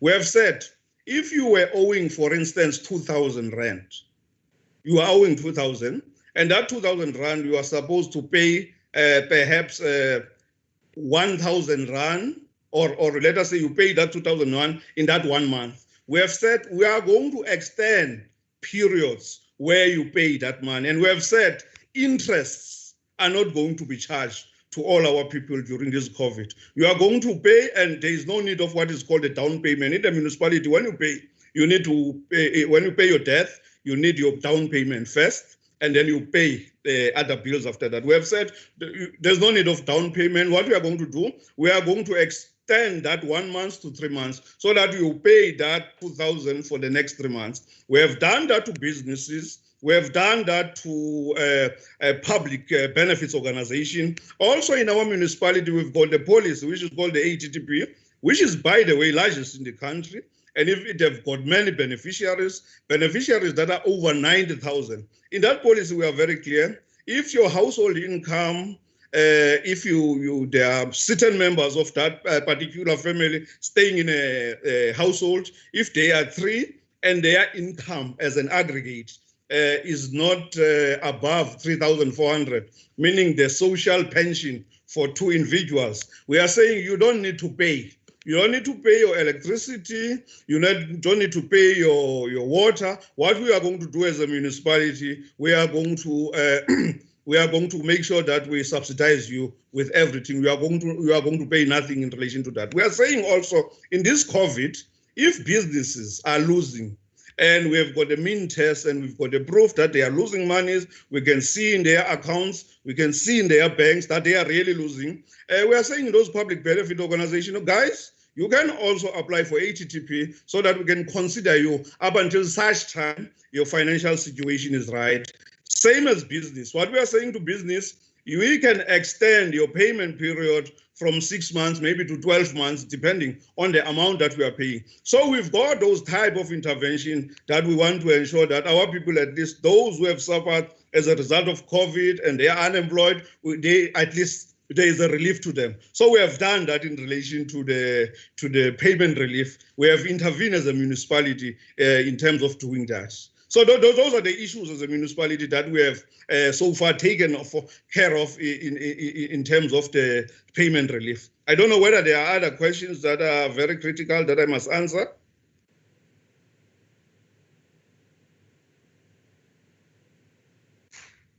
On the defrayment of expenditure as raised by Honorable Kaiser. And I think you are best placed. If it's not you, let the CFO then answer that question. Yeah, I answer that one. Yes, okay. Let the CFO answer that one. Because it's a bit technical, but yes. You should provide leadership on that one. Mr. Theis, it's you, the CFO. Can you respond to that? Yes. Yeah. Good evening, Chair. Can you hear me? Yes. Yeah. I think good evening, Chair, and good evening, I think, to the members. I will try and cover the members want to see you. You want to see me? Yeah, okay. Show your face. Okay, Chair. I will deal with some of the. Can I continue, Chair? Yes, proceed. Proceed. Yeah, I think, Chair, in terms of the question around the outstanding government debt as owed by the different government departments, the amount that's outstanding as the end of May is 189 million. And I'm just going to highlight some of the departments in terms of what are the biggest outstanding amounts in terms of the outstanding arrears. If you look at the provincial government departments, the Department of Health owes the municipality an amount of roughly 32.7 million. The other big amount for provincial government departments is human settlements, 12.4 million. Amounts is Department of Public Works, 7.4 million. 38 million. Those are the big outstanding amounts in terms of the provincial government departments. Then in terms of national, a big amount is outstanding of about of the National Department of Public Works. So that is the breakdown in terms of the amounts owed by the different departments that owes a municipality for property rates and service charges. The other question, Chair, was around the impact of freezing vacancies. As explained by the MMC for Finance, in view of the current collection trends, we were forced into a situation of revisiting the expenditure side of the budget to make sure that we align that to the available financial resources. So what we've done is we've made a significant sacrifice in terms of the salary and wage bill of the municipality. That is also important from a perspective of containing that expenditure component, I think, of the budget. And the plan is in terms of the amount that is still available for filling critical vacancies, that will be prioritized in terms of service delivery areas. So that's how we will deal, I think, with that particular issue. But that reduction in that component of the budget was quite necessary to make sure that we align our spending patterns with the available financial resources. The other issue, just broadly, Chair, around the budget, the draft IDP and on the 15th of June. National Treasury has arranged what is called a budget benchmark session on this coming Monday, the 22nd. And the purpose of that session is to obviously assess the credibility of our budget and indeed whether the budget is cash-backed and funded. Purpose of that assessment is to make sure that the budget is underpinned by the required financial resources firstly, and that as an institution, we will be able to implement that budget. So that session happens on Monday, and that assessment will then feed into the tabling of the final draft IDP and budget to council before the end of June to make sure that we comply with the legislative requirements. Chair, there was also a question around the outstanding grants. Now, when the council adopted the adjustments budget at the end of February, National Treasury forwarded correspondence to the municipality at the time in terms of complying with a number of conditions to get our last tranches of the equitable share. The amount owing there is 255.4 million. The Urban Settlements Development Grant, 390.3 million. The Public Transport Network Operational Grant is 98.2 million. And then the Neighborhood Development Partnership Grant, 10 million. So the combined sum of those outstanding grants is an amount of 753.8 million.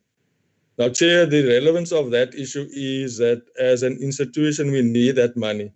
So what happened was National Treasury directed correspondence to the municipality towards sometime during the month of February, and they set a number of conditions before those grants will be released, I think, to the municipality. And those conditions essentially centered around, I think, three critical areas. The one area was the stabilization of the senior management team.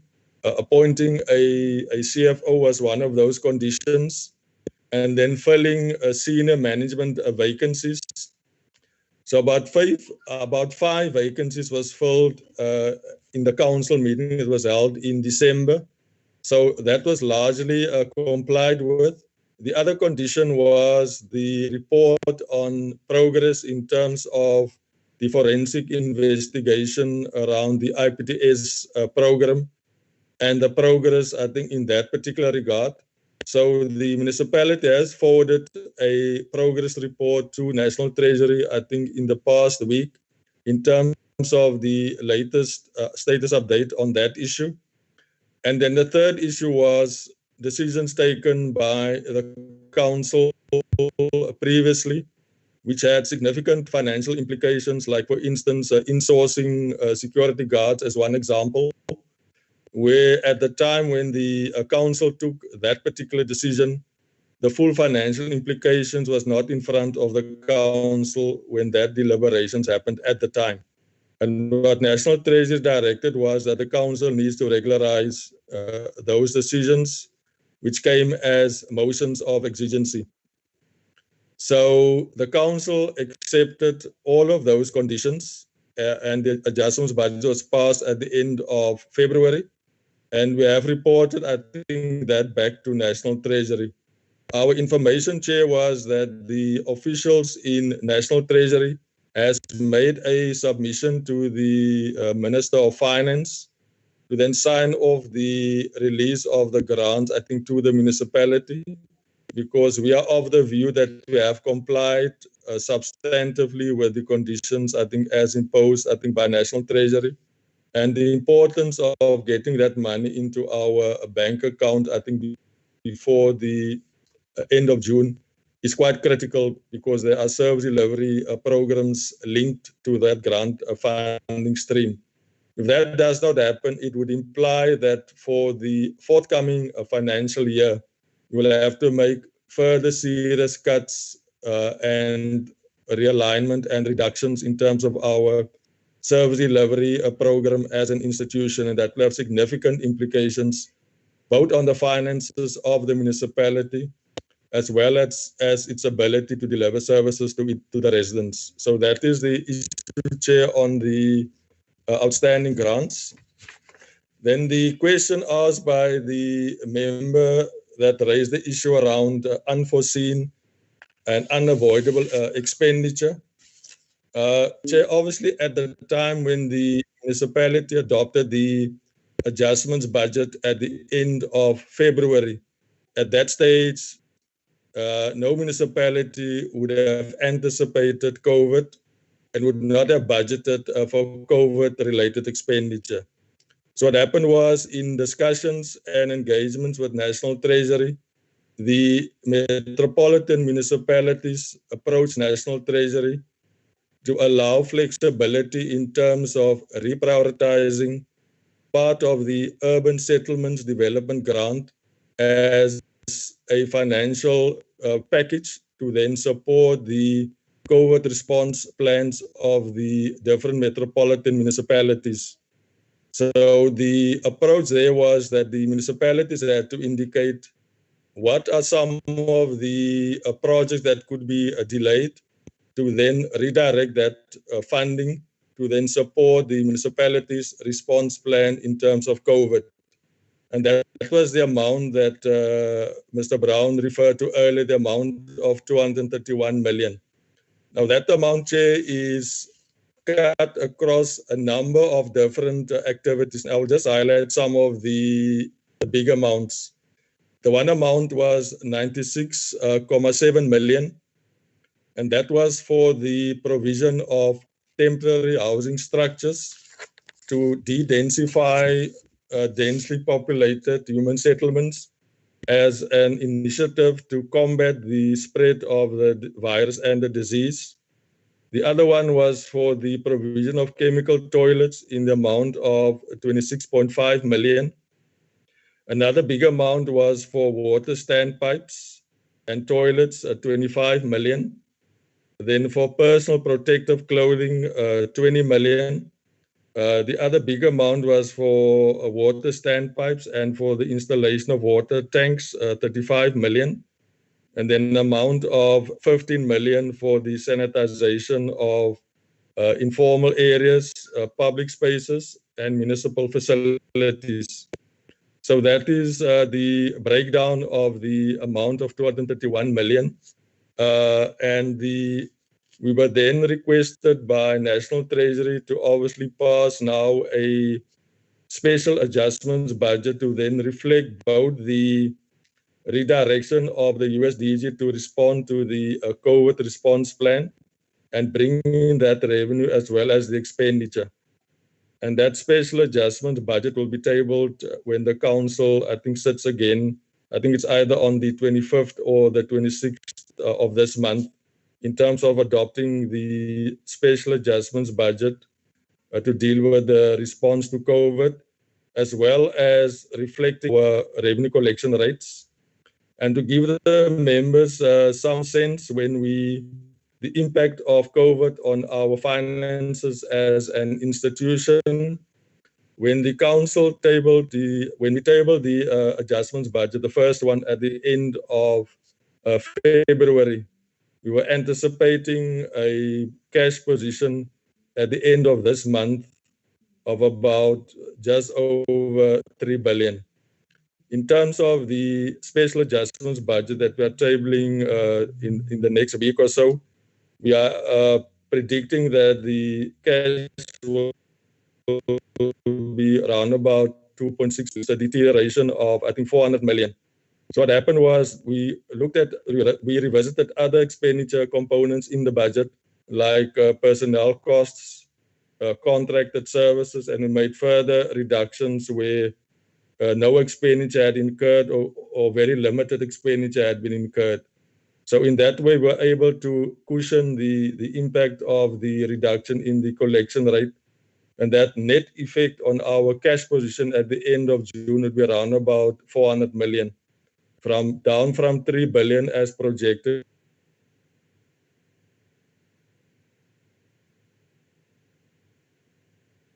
I think as an institution, Then the one member asked the question, what is the impact of the declining collection rate, I think on service delivery? If we look at the capital budget, Chair, is obviously the main instrument of service delivery, and the adjustments of capital for the municipality for the year under review is 1.6 billion. The proposed budget for the new financial year is in the same amount.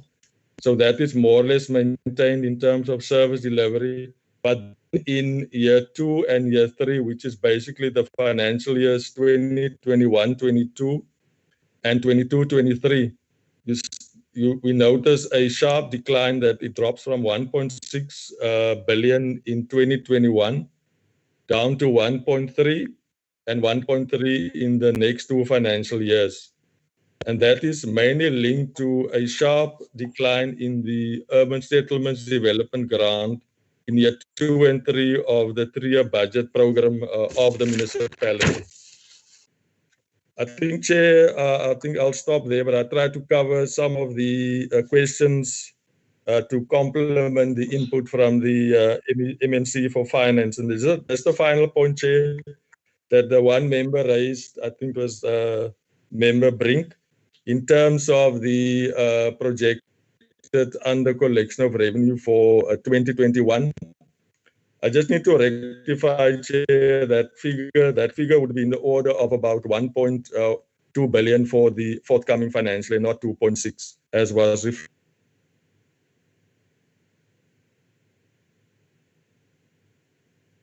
Are you done? Are you done, Mr. Face? Colleagues, can you hear Mr. Face? Thing is struggling about the network, Chair. Yeah, but he was almost done. Can I ask the speaker to respond to the question as raised by Honorable Kadewe as to when last did they have a council meeting with the quorum? The other issue that I want, because it's raised by Councillor Lungisa, and also I think the acting executive mayor, the deputy mayor can respond to, is the issue of the MM as raised by Honorable Brink. Since the suspension of the MM in 2018, I think you might have suspended him or her around November 2018.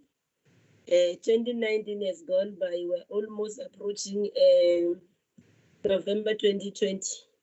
Might be now 2 full years.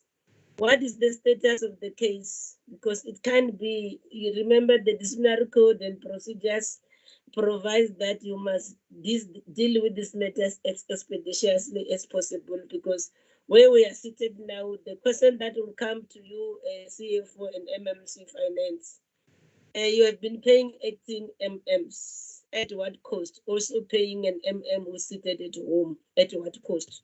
Those are the issues that we wanted you to also deal with.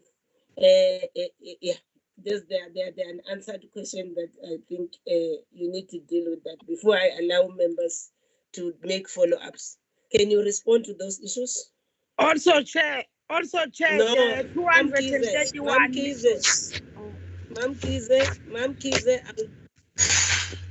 Ma'am Kize, what is it? I was saying they did not. Mute that mic. Oh, Honorable, who's starting amongst yourself, Councillor Lungisa, Councillor Buyeye, and also I said the speaker must start. The speaker must start. Thank you very much, Chair. Ma'am, mute that mic, please. Can you mute that mic? Mute the mic. I was muted, Speaker, the floor is yours. I'm mute, Chair. Speaker. Thank you, Chair. Speaker. I'm listening, Chair. Can I start now? Proceed. Thank you very much, Chair. Good evening, members of the portfolio of Cooperative. Chair, I will just start with the question that when was the last council meeting that corrected? Chair, if I may, we have our first council since COVID-19 on the 5th of June, which didn't correct, which we were supposed to note the IDP and budget. And then our second attempt, Chairperson, was on the 15th of June, wherein we are to note again the IDP and budget and also the status quo of the adjustment budget for COVID-19, of which our meeting of the 15th of June was a success, Chair, because we had a quorum of 61 councillors, of which in the case of Nelson Mandela Bay Municipality, we are 120 councillors, which the majority is 50 plus 1, it's 61 councillors. We had the quorum, so the last council meeting which we had a quorum was on the 15th of June, which is Monday, Chairperson. Thank you. I will give over to the Executive Mayor. Thank you. I'm the chair, Speaker, don't worry. Okay. Once you are done with the matter, I will hand over to Councillor Lungisa, then the Executive Mayor will also deal with the issues. Councillor Lungisa? No, thank you very much, Chair. On the question of the suspended city manager, the report is completed. It was tabled in the council meeting of February. And then the sitting government was then defeated, but is going to be tabled again in the next council meeting of the 24th of June, where a settlement between the two parties is going to be tabled. The matter will be closed. It's going to be tabled in the next council meeting. Okay. Executive Mayor? No, thank you very much, Chairperson.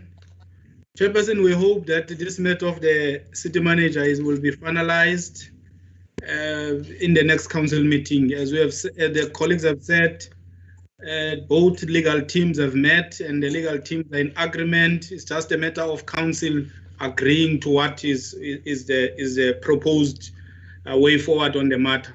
So we're hoping that this coming week this matter will be finalized. If I may, Chairperson, around the 231 that the member is referring to, if I remember correctly, that money is the money that was meant as a drought for the drought intervention. I think they want to put it on record, Chair, that the money, there were delays around the matter, the spending of it, as there were complaints and objections to the awarded contractor, and that took some time for it to be settled because the matter was being challenged and it was in court. The matter has since been resolved, and currently the contractor is on site, and so the money, the entire money, has been committed to a project. So the money will be spent. In terms of the land, because I was listening to, I think it was you, Chairperson, who said yes, we are known as poor spenders, but contrary to that, we've been receiving windfalls, if I may use that term, for good performance in terms of spending. So we've been getting we've been getting money for us for spending our USDG. And the issue, Chairperson, of protest in KwaNobuhle, that was raised also by the member. On every Wednesday, we have the Metro's Command Council, where we meet and then we discuss issues. This matter was raised in that meeting, and we agreed that we should not let the matter of Department of Health solely to the department. There must be a committee that was agreed upon to be headed by an executive mayor, together with a member of parliament, because we have a forum also that we constantly brief in the city. a meeting that sits every Thursdays with all the MPs and MPLs who are residents in the city. So we briefed them about what is happening in the city around the COVID. So in that meeting, we agreed that a representative from that forum, preferably the coordinator of the MPs and MPLs who are residents in the city, or a member seconded to the Metro Command Council by EXCO of the legislature, one of them to form part, including a senior member of Department of Health and somebody from the business community, to form part and attack all these problems that keep on rising around the health department, where we have people stopping or closing the institutions.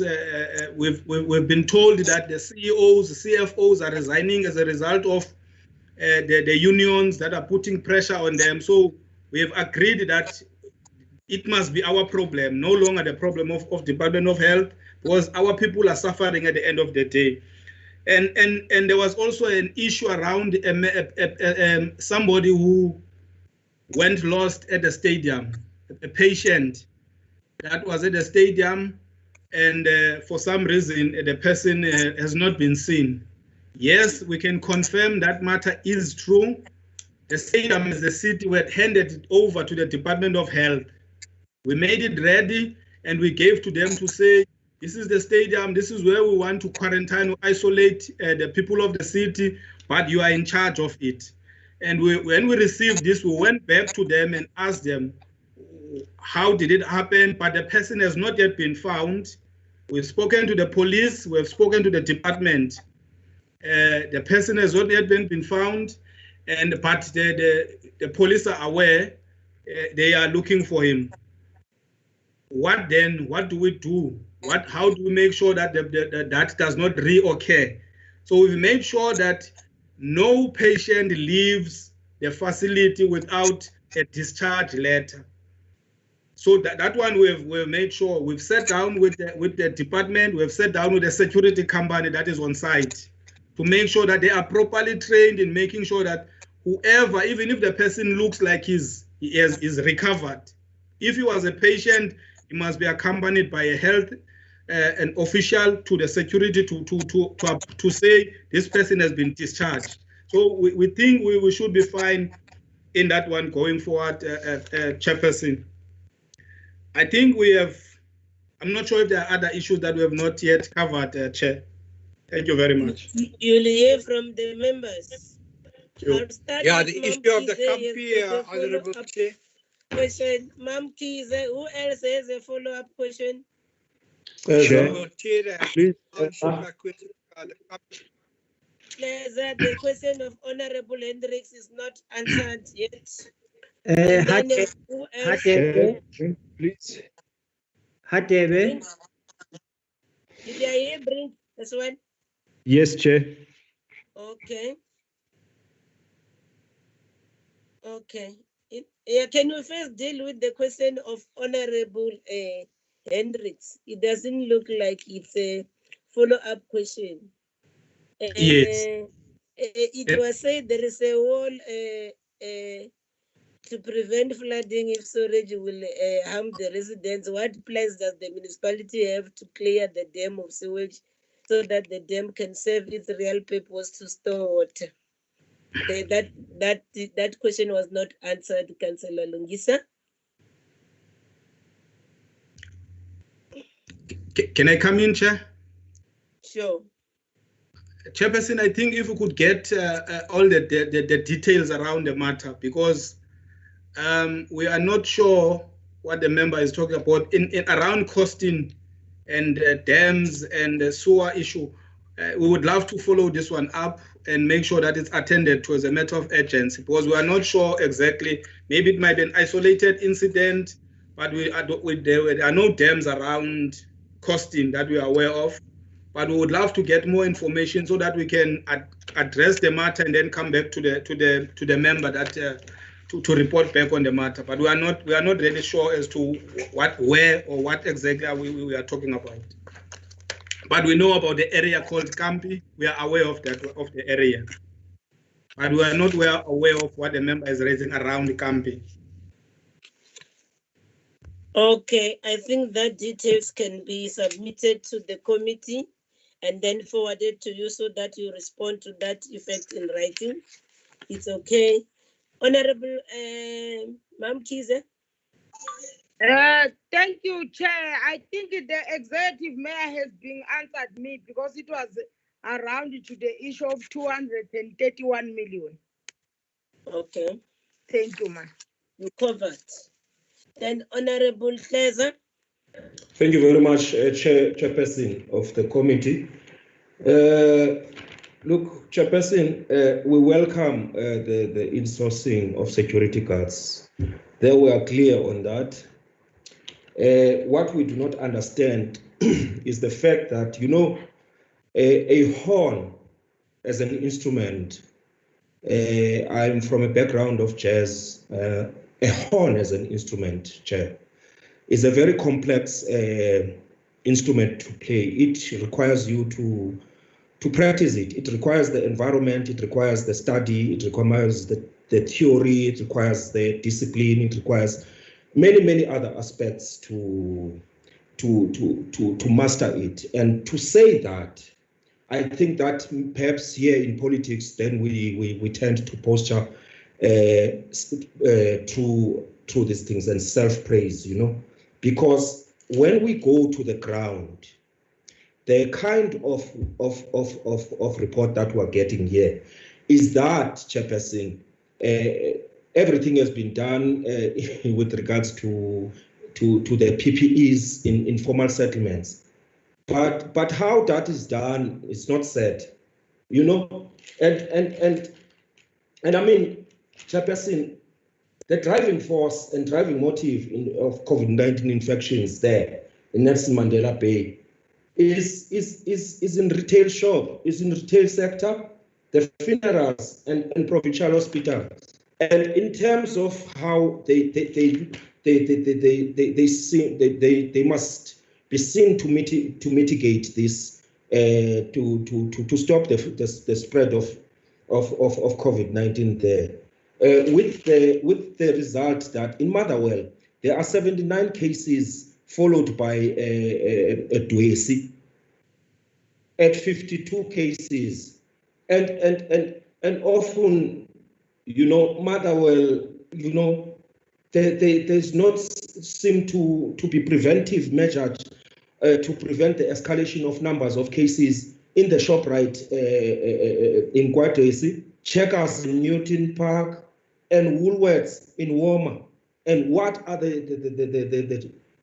how are those things going to be dealt with? Those are the things, and perhaps here, Chair, I am bringing about issues that are community related and that are touching the community directly, because, and also issues that require the municipality to go back and bring back those details. And if I'm doing that, I would think that next time they would have to bring about those details in that fashion. And because some of the things that are in the immediate, in the vulnerability of the community of Hanke, you know, and the health issues relating to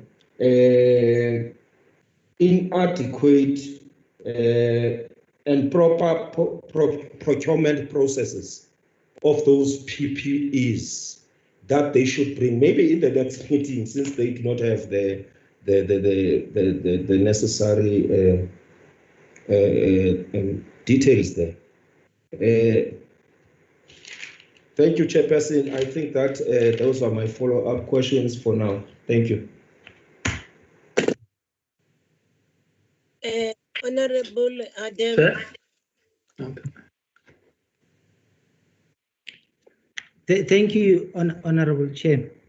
I think I asked a question in relation to, well, first, let me say I welcome emphasis on the legislation that govern municipality, especially when it relates to the Structures Act. Can you hear him? Can you hear him? Colleagues from the Metro? Can you hear him? Yes, Chair. Chairperson. We can hear you. Yes. Yes, Chair. Honorable Chair, are you struggling to hear me? Chairperson? Honorable Can Chair? you hear? Now it's better. Proceed. Oh, okay. Thanks, Chair. No, I was saying we welcome the explanation in relation to the Municipal Structures Act. My questions were based precisely on the Structures Act. Hence, I asked the status of the current mayoral committee member. Before I proceed, Chair, because my follow-up will be based on the response provided by the acting mayor in terms of the status of the maker, whether Can you hear him or it's only me? We can hear him clearly, Chair. Yes. Okay. No, it seems it seems as if, Chair, there's a problem on your side, but other colleagues are saying they can hear me properly. Chair? Proceed. I Thank can you. hear you now. Oh, okay. No, thanks. Proceed. I can hear you. Acting Mayor, the question that I wanted to pose, which will inform my follow-up question, it's in relation to the status of the MACO, whether or not the current MACO was appointed by your good self.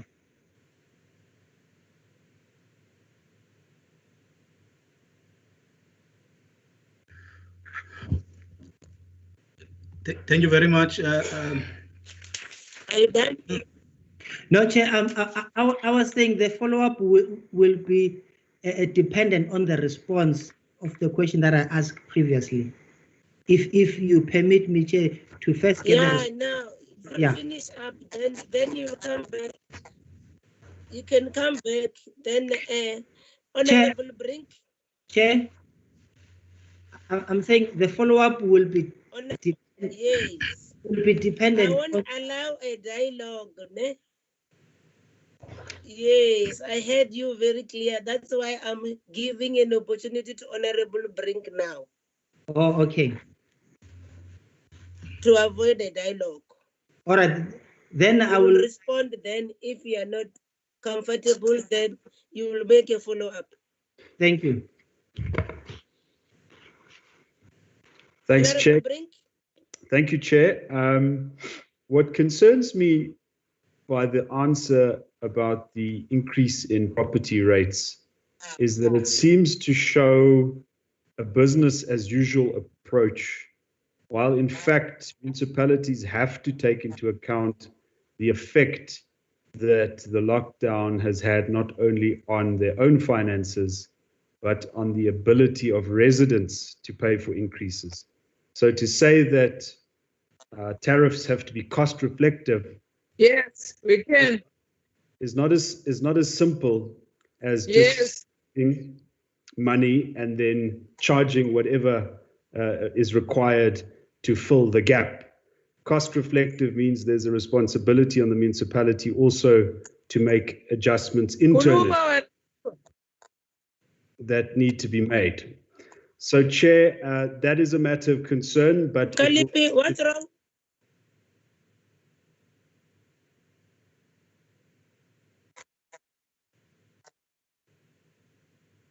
Chair, can I proceed?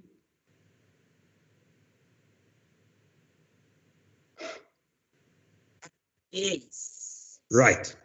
So it's ultimately going to be for the city to account to its residents, especially given that the collection rates are expected to take what the status of the executive? So, Chair, I'll continue. The problem that they'll need to explain to residents is how do you raise rates if you expect a dip in collections? It just makes no sense. You're not going to fill the hole in that way, especially with the sort of excessive increases that we've seen. Then, Chair, I welcome the answer given by the Deputy Mayor. I didn't realize that he is the Deputy Mayor.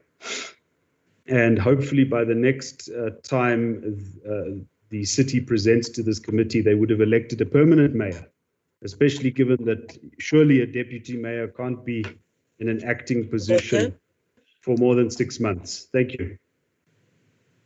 Okay.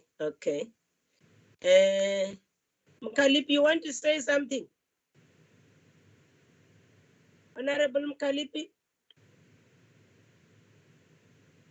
Honorable Mkhalipi?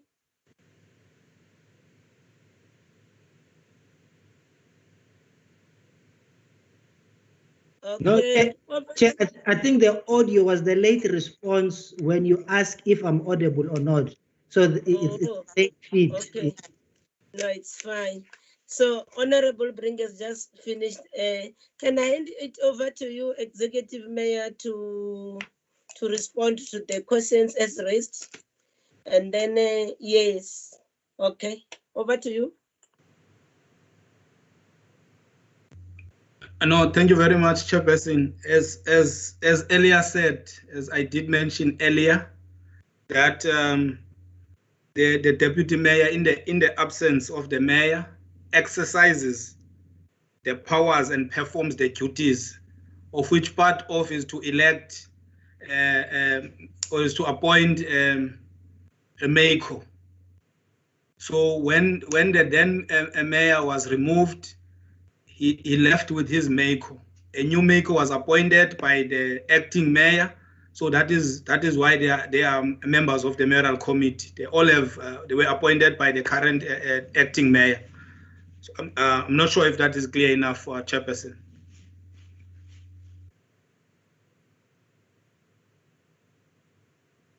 It's clear. Proceed. I'm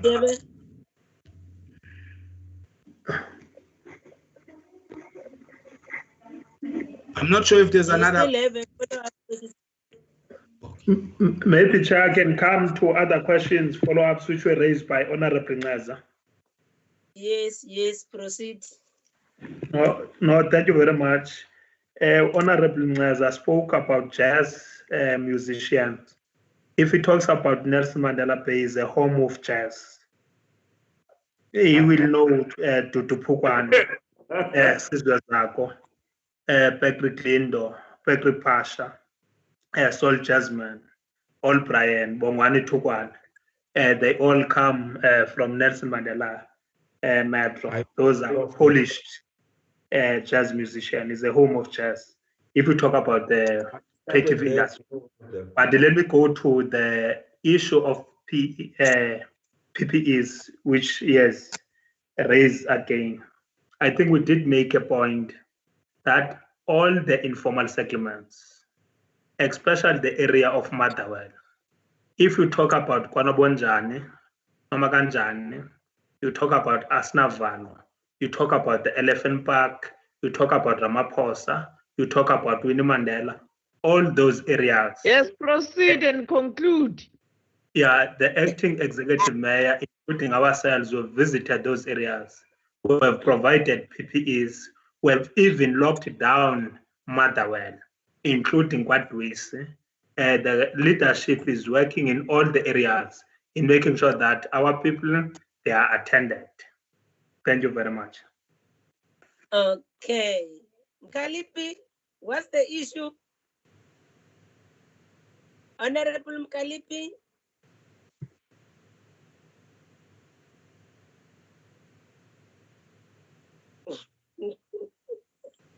No, it's fine. Let's proceed.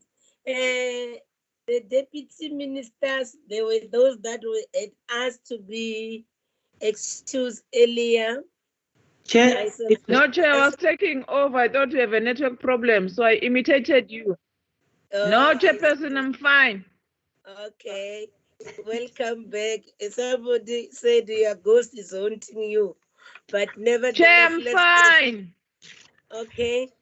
Then I was trying to check. It seems if the deputy minister has asked excuse earlier. Can I hand over to the minister to have some few words in relation to all these issues that were raised? There were also questions that were raised directly to the minister by Honorable Brink, and any other matters that the minister would love to raise in relation to this matter. Over to you, Minister. Thank you very much, Chair. I will first ask Mr. Dow to respond to some of the questions, and Mr. Fossey, then I'll come at the end. Thank you. Okay. Dr. Dow?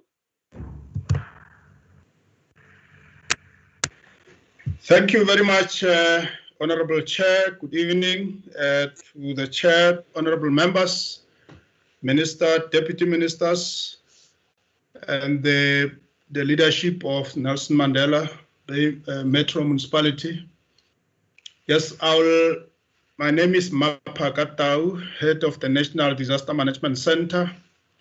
I will touch on matters relating to drought management as it pertains to Nelson Mandela Bay, but also reflect on some general considerations that would like to deposit for consideration by the leadership as they continue grappling with the issue of drought and water scarcity, particularly in Nelson Mandela Bay. The first thing that I want to mention, Chair and honorable members, is that dealing with drought, based on our experience with areas such as Nelson Mandela, should be approached not as an emergency, but it should be approached as a developmental issue that must be dealt with through an integrated approach. And by the integrated approach, we mean what we call the drought risk nexus. The drought risk nexus require that you look at drought in terms of three aspects. The first issue is the engineering solutions to dealing with drought. By engineering solutions, as you would agree, we refer to issues around your infrastructure, the extent to which your infrastructure is able to ensure preservation and of water, the limited water we have, and that leakages are minimized, if not eradicated. The second part of the nexus is the ecological considerations. This is about ensuring that your wetlands, riparian areas, your catchments are well maintained in order to continue releasing sufficient water for the needs of our community and the farming sector. That means the degradation of wetlands and riparian zones should also be part of a suite of measures that you put in place. The third one is water demand management aspects. This is very critical as population increase, the demand for water increases, the extent to which you are able to take account of the resource that is finite in nature. How do you make sure that the demand and supply aspects are balanced? So every municipality must make sure that there are clear plans that brings together these three dimensions. It is against this backdrop that we always encourage sector departments, provinces, and municipalities to have integrated drought management plans. And this is a question that, Chair, we will like to pose to the leadership to ensure that such a plan is in place and is not focused on emergency response to drought. It's focused on, adapting to the reality that we face. The second aspect, of course, is water services master plan, infrastructure master plans. Bringing all this together enable you to manage this scarce resource. So on the issue of our operational experiences, it has already been acknowledged that there's an amount of 233 million that was allocated, which was later applied for rollover. But we also have experiences that I think the deputy mayor, acting mayors indicated that they have resolved that issue that was a thorn to all of us, which is about the legal challenges that the Metro was facing to the extent that it was affecting implementation of drought mitigation or response projects. But there's another angle, Honorable Chair and members, that and it's a universal problem that we are always raising. It's about the inextricable link between governance challenges and disaster risk reduction measures. We have experienced this in a manner where decisions to approve allocations of drought funds to particular votes were delayed or would be delayed because of administrative challenges or governance challenges that are in place. So we just want to indicate the fact that drought management also requires that you have stable municipality of governance system that enables quick decision making so that projects can be implemented with ease. So it is against this backdrop that we will like to receive a report and our liaise with the province. I'm convening a meeting tomorrow of the National Joint Drought Coordinating Committee, where we'll be receiving reports from all provinces and sector departments. We would like to understand by when will the funds that have been allocated, which the acting mayors referred to, by when will they have been spent, so that communities can receive the much needed relief. So those are the issues that I can highlight. But finally, we want to appreciate the efforts that the municipality has put together, but also like to encourage them that whenever there is a view or a proposal to declare a municipal state of disaster, let there first be consultation with the relevant sector department. In the case of hydrological drought, with water and sanitation. If it's about agricultural drought, with agriculture, before any decision can be taken to declare a state of disaster in light of drought. We're saying this because somewhere in April, we learned that a state of drought disaster was declared, and it needed to be first assessed by the NDMC, and then before, so that we can issue a classification letter based on the facts on the ground. So we just want to appeal that such measures should be taken into account in the future. So in a nutshell, we are meeting tomorrow as various role players in the country. We'll have a report from various provinces, and we'll be able to brief the leadership accordingly. Thank you very much. Dr. Tau, Mr. DDG4C. Thank you, Chairperson. Good evening, Minister, honorable members, and the leadership of the Nelson Mandela Metro. Chairperson, there's just three issues I want to talk to. Firstly, is the concern that was raised by the CFO. We will follow up on the delays in terms of the grants, just to understand from National Treasury what are some of the reasons that are leading to these delays. But just to confirm that the benchmarking session that is planned for Monday, beyond just looking at that session, will also be looking at the programs in terms of how the Metro has actually reprioritized its budget to respond to COVID priorities. And then that's the session which will also utilize to clarify some of the concerns that were raised. And also to just indicate that Treasury, as part of the COVID measures, the Treasury has actually agreed to reprioritize all the grants.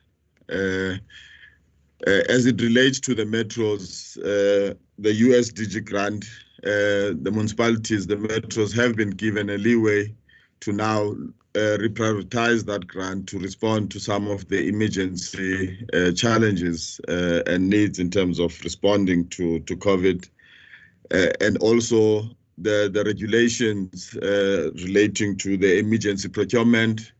It has given a leeway to the metros to actually find a speedier way of how to address some of the pressing needs. On the last issue, Chair, on the instability, political instability issues of the MM, I think that has been responded to by the Deputy Mayor and the MMC for infrastructure. But just to say that from our side, we are working closely with the provincial Cooperative department.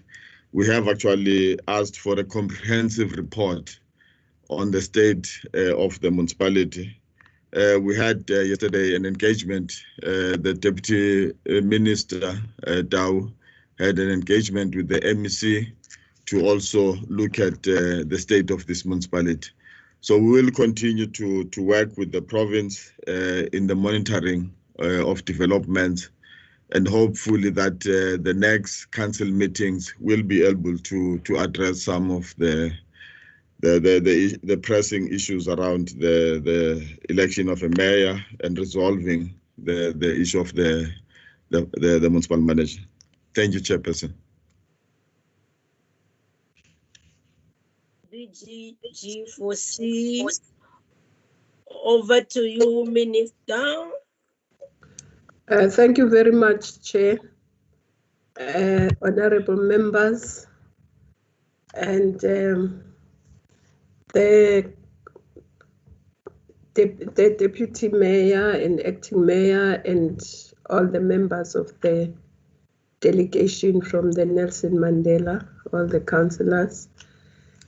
I think a lot of the questions have been responded to, but I just wanted to make a few comments that indeed what DDG Force is saying. I've asked the Deputy Minister Dow to assist working with the province, of course, because it is first and foremost the province that must act, but we have agreed that we will work with the province, and not only in this municipality, but also we'll try and work with them in other municipalities that have challenges. I also want to just thank them for the presentations that they've made, including what they are doing on the COVID-19.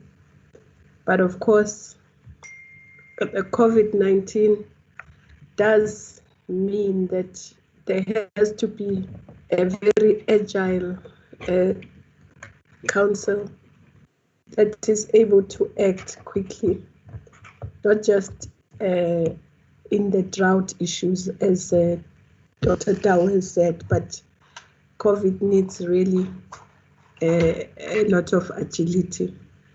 And therefore, it would be good if there could be council meetings that will also have a quorum and make sure that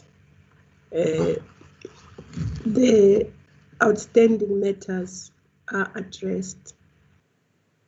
including the outstanding matter of the mayor. The deputy mayor and acting mayor has done a lot of work, but it is desirable that after 6 months, maybe there should be a mayor possible.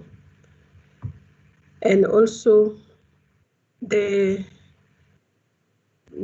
just want to remind the municipality that the metro, that there was a decision that whilst there was a lockdown, the procurement had to be done by the mayor, the MMs, and so on. But at the first council meeting, they have to report what procurements, emergency procurements have been done. And I think Treasury is looking forward to the municipality being able to have a current council meeting. So we would really urge the metro, the councillors, to try and resolve all the outstanding issues so that there is no threat of Treasury withholding the budget, especially the equitable share and so on. So I just wanted to say that, and to say that the COVID is a big problem now in the Eastern Cape. And of course, the metro is an epicenter. So they need to do quite a lot of work, and I'm happy that they are saying they are working closely with the Department of Health, because it does require very close collaboration, not only with health, but with other departments. And the president has now said that he's going to be sending ministers and deputy ministers to be champions for each region, each district and metro, so that there is a constant support from the executive to the districts, not only just during COVID, but beyond COVID. So I just wanted to make those few remarks, and thank you, Chair. I'm glad I was able to join you tonight. Thank you.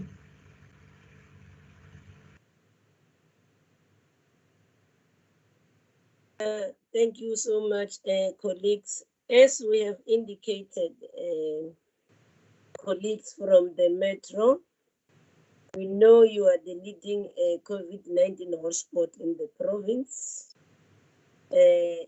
And there will always be a need to have follow-ups meetings with yourself, like we've done with the other cities. But I think what is critical and key that the mayor is also committed is to then deal with the issue of the plan itself that we you said is there, and then I think that's the plan that you can share it with us so that we can then continue to monitor you on.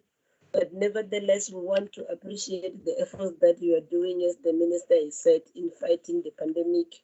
So you can always expect us to again call you back in future to also, because we'll be doing oversight on this plan that remember we asked about whether there is a physical COVID-19 response plan. Then that one you're going to share it with us. This is the tool we're going to use to monitor you on. With these few words, I think we've also exhausted the time allocated for us by Parliament. Right on time, it's almost 9 o'clock on my watch. We want to thank Team Nelson Mandela Bay for having make this presentation to us, and we hope you will continue to educate the people as you have been doing, and in also then to minimize the spread. I think if you can lead that campaign, as the minister has also said that President is going to deploy other ministers to come and support you. And also appreciate the work that the department is doing together with the provincial COPTA in supporting the municipality. So this engagement is ongoing, and then we believe we are going to prioritize the issues as raised of the filling of the concluding the matter with the MM and filling that vacancy, including the filling the vacancy of the mayor, as said, and then we will make sure that council meets and correct as its expected speaker so that you are able to process the business of council. We want to thank you for availing yourself, to thank the minister as well for availing herself to respond to these critical issues as raised by members, and also thank Honorable Hendricks for seeing the need to join this committee. We want to also appreciate you, and then to confirm the attendance of members as I thank them for always availing themselves. It's Honorable Hadere in our midst, Honorable, sorry, I nearly called you Minister, Honorable Brink, Honorable Pretty Kawa, Honorable Mkalipi, Honorable Tule, Honorable Keza, Honorable Kou, Honorable Opperman. So those were the members that were in attendance, including Honorable Hendricks. So the colleagues, I want to thank you till we meet next week. You have your program. Then the meeting gets adjourned.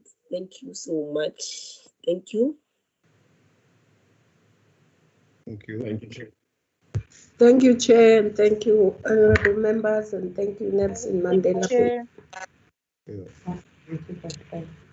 Thank you, Minister. Thank you, Chair. Thank you, Chair. Thank you, Minister. Thank you. Good luck. Thank you, leadership. Thank you. Thank you. Thank you. Bye.